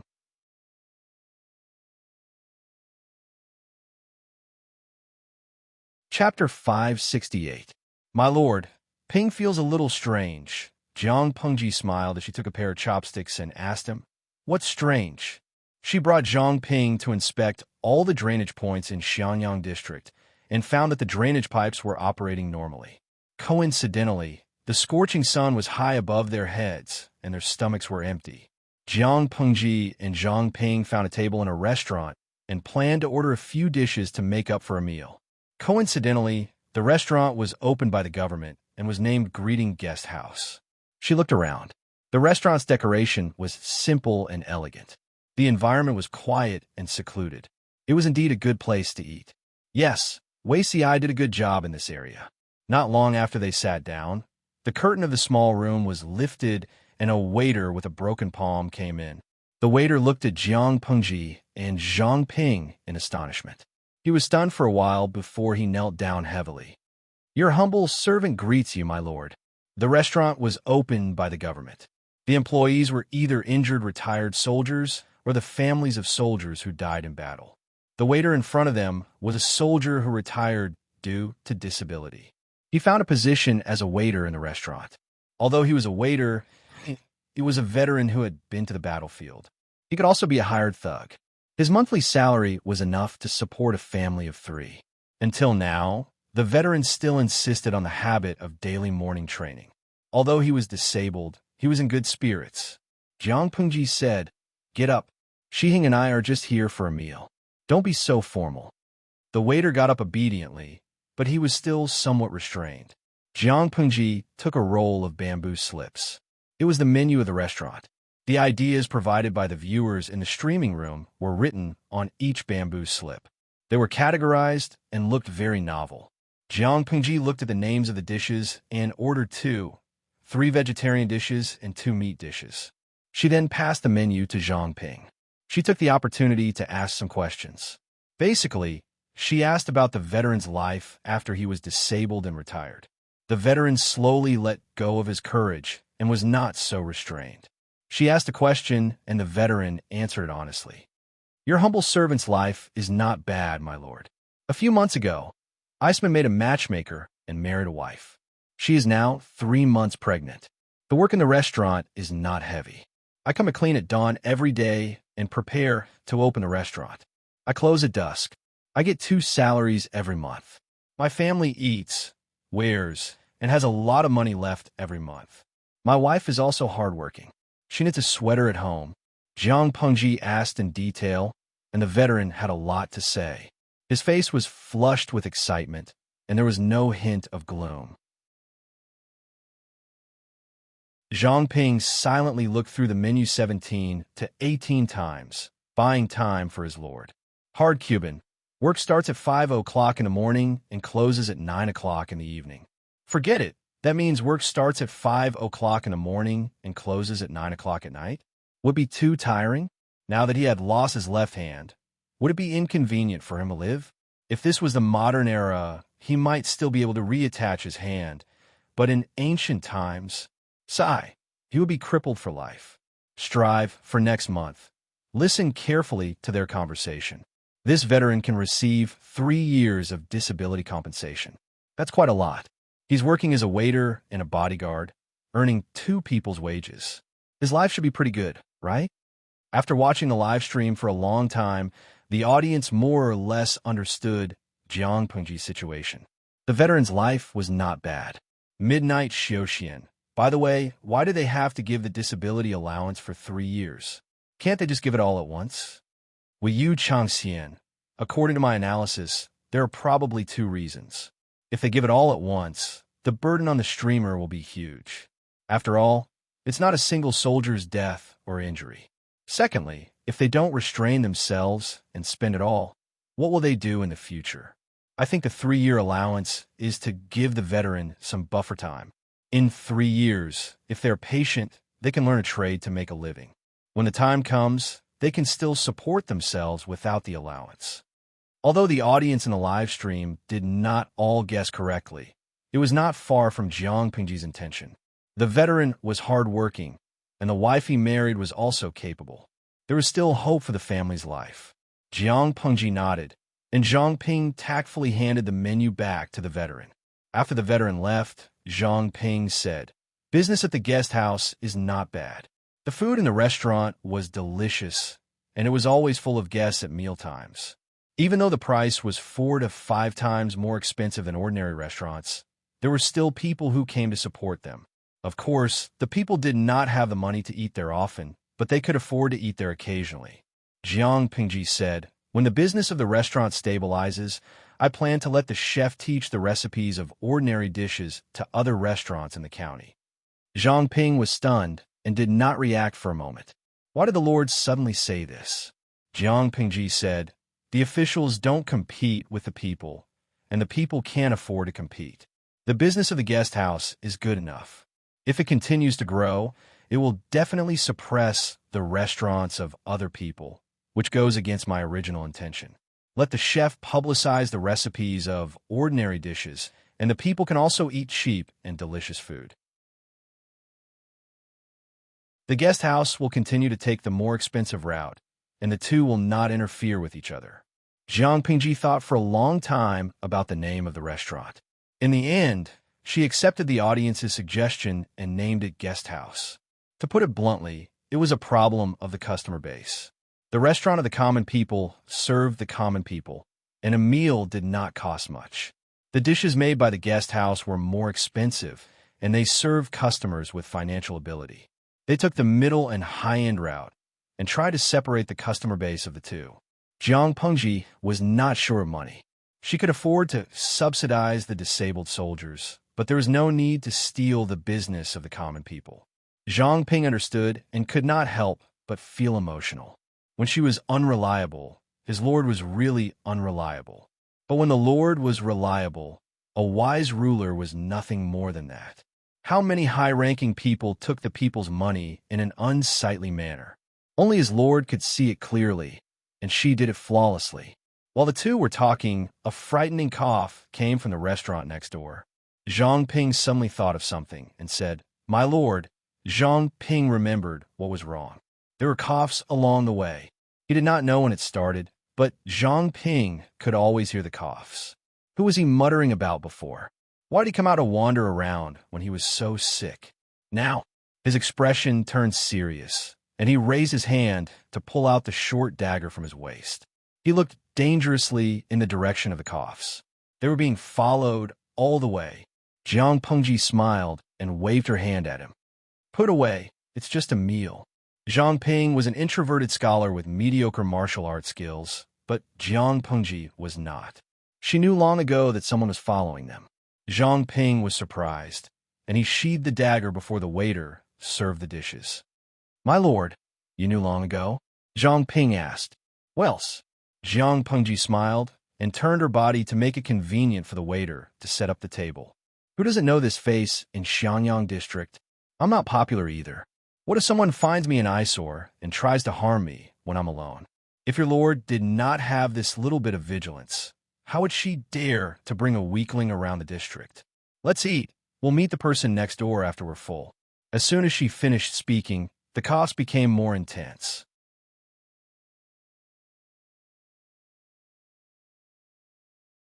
Chapter 569. Yan Rian. Ha ha. I feel like Zhang Ping is hurt. The streamer's words are a critical hit. Sophie Tang Tang. Cough, cough, cough. Although I also want to laugh, I don't think Zhang Ping understands what Zhang Ping means, does he? Vegetarian number. I hope he doesn't understand. He'll be sad if he does. Speaking of which, who isn't Zhang Ping in front of the streamer? Xiao Santian. Haha. Slap the table. My friend above, your words are too hurtful. Zhang Ping smiled sheepishly. His martial arts skills were indeed lacking. He had no problem dealing with ordinary people, but if he encountered a ruthless character who was difficult to deal with, a salted fish like him could only lie on the ground and cheer for his lord. He could only sit and watch as his lord fought them all. My lord, why is he following us? Zhang Ping did not discover the whereabouts of that person. Apart from being too focused on his work, another reason was that he could not sense the person's malice. Jiang Pingji said, I don't know either, but he is indeed an interesting person. Zhang Ping was surprised. Seeing that his lord had some interest on her face, he was a little more curious about the guest he had never met before. The other party coughed for a long time and finally calmed down. However, Jiang Pengji knew that the person was still next door and was leisurely enjoying his lunch. Her appetite was much larger than that of a normal man. She ate several times more food every meal. Zhang Ping was very surprised every time. His lord didn't look sturdy, so where exactly did she put all the food? After eating and drinking to their heart's content, the conversation between the waiter and the strange man could be heard from outside the dining room. Jiang Pengji said, "Let him in." After a while, the curtain of the dining room was lifted and a man wearing old gray clothes walked in. The man was about 27 or 28 years old. His figure was thin, and the loose, old-fashioned clothes he wore made him look even thinner. There was not much flesh on his cheeks. His chin was slightly sharp. His thin lips were abnormally light green, and his face was paler than normal people. If it was not for his clear features and temperament, he might have been mistaken for an old hooligan who was addicted to wine and women. When the person appeared, the audience in the streaming room became lively. Hardcuban, this person's image is really good. He gives off the feeling of a sick and weak wastrel. A decadent beauty. Dong Fong Yaya. Host. Are you trying to summon a dragon with all kinds of handsome men? The elegant man, his wife Wei Zixiao, the gentle and dignified Feng Huayu, the adorable Li Han Mei, the foodie Yang Jingrong, the virtuous and naggy Su Xiaoyu, the mature and gloomy Qiguan Wenzheng. Oh, woo. Now, there was an unknown, sickly, dissolute, and good-looking young man. This livestream room was so good-looking.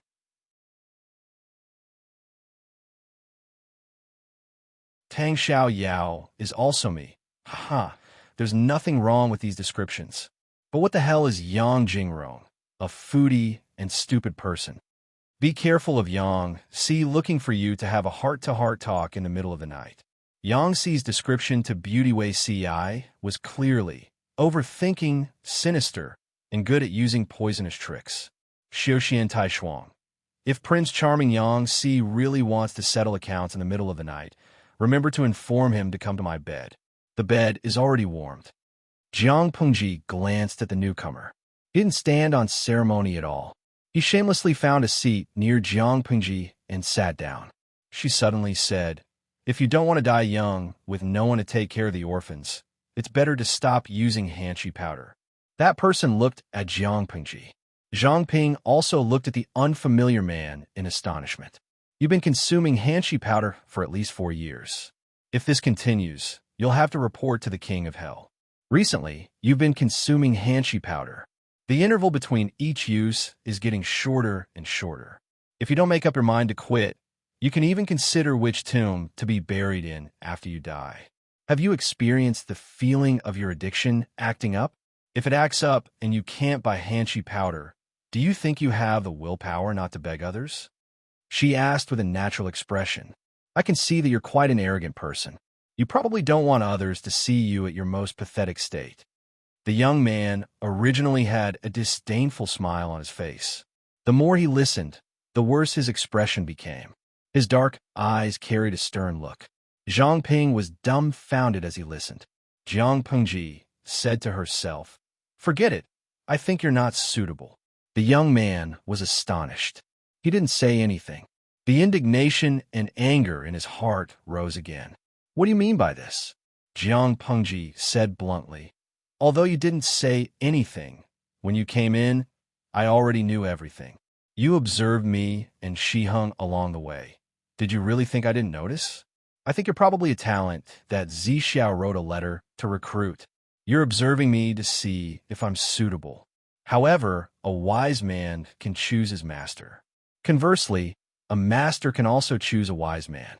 When you came in, I already felt you're not suitable." Zhang Ping was astonished. He really wanted to step forward and cover his lord's mouth.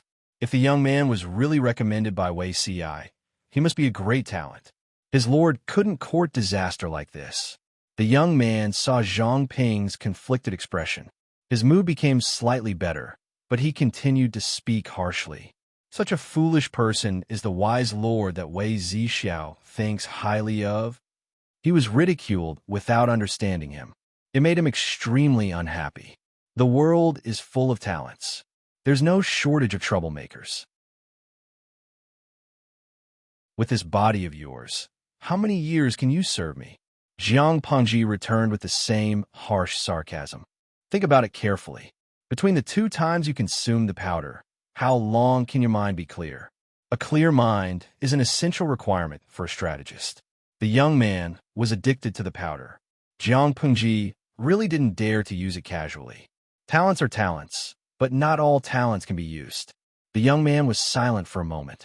He carefully recalled Jiang Pengji's previous words. Only then did he realize that she wasn't speaking without thinking. Zixiao told you? He had been consuming Hanshi powder for some years, but his social circle was very small. It was impossible for Lu Shi to know unless Wei Ci was a busybody.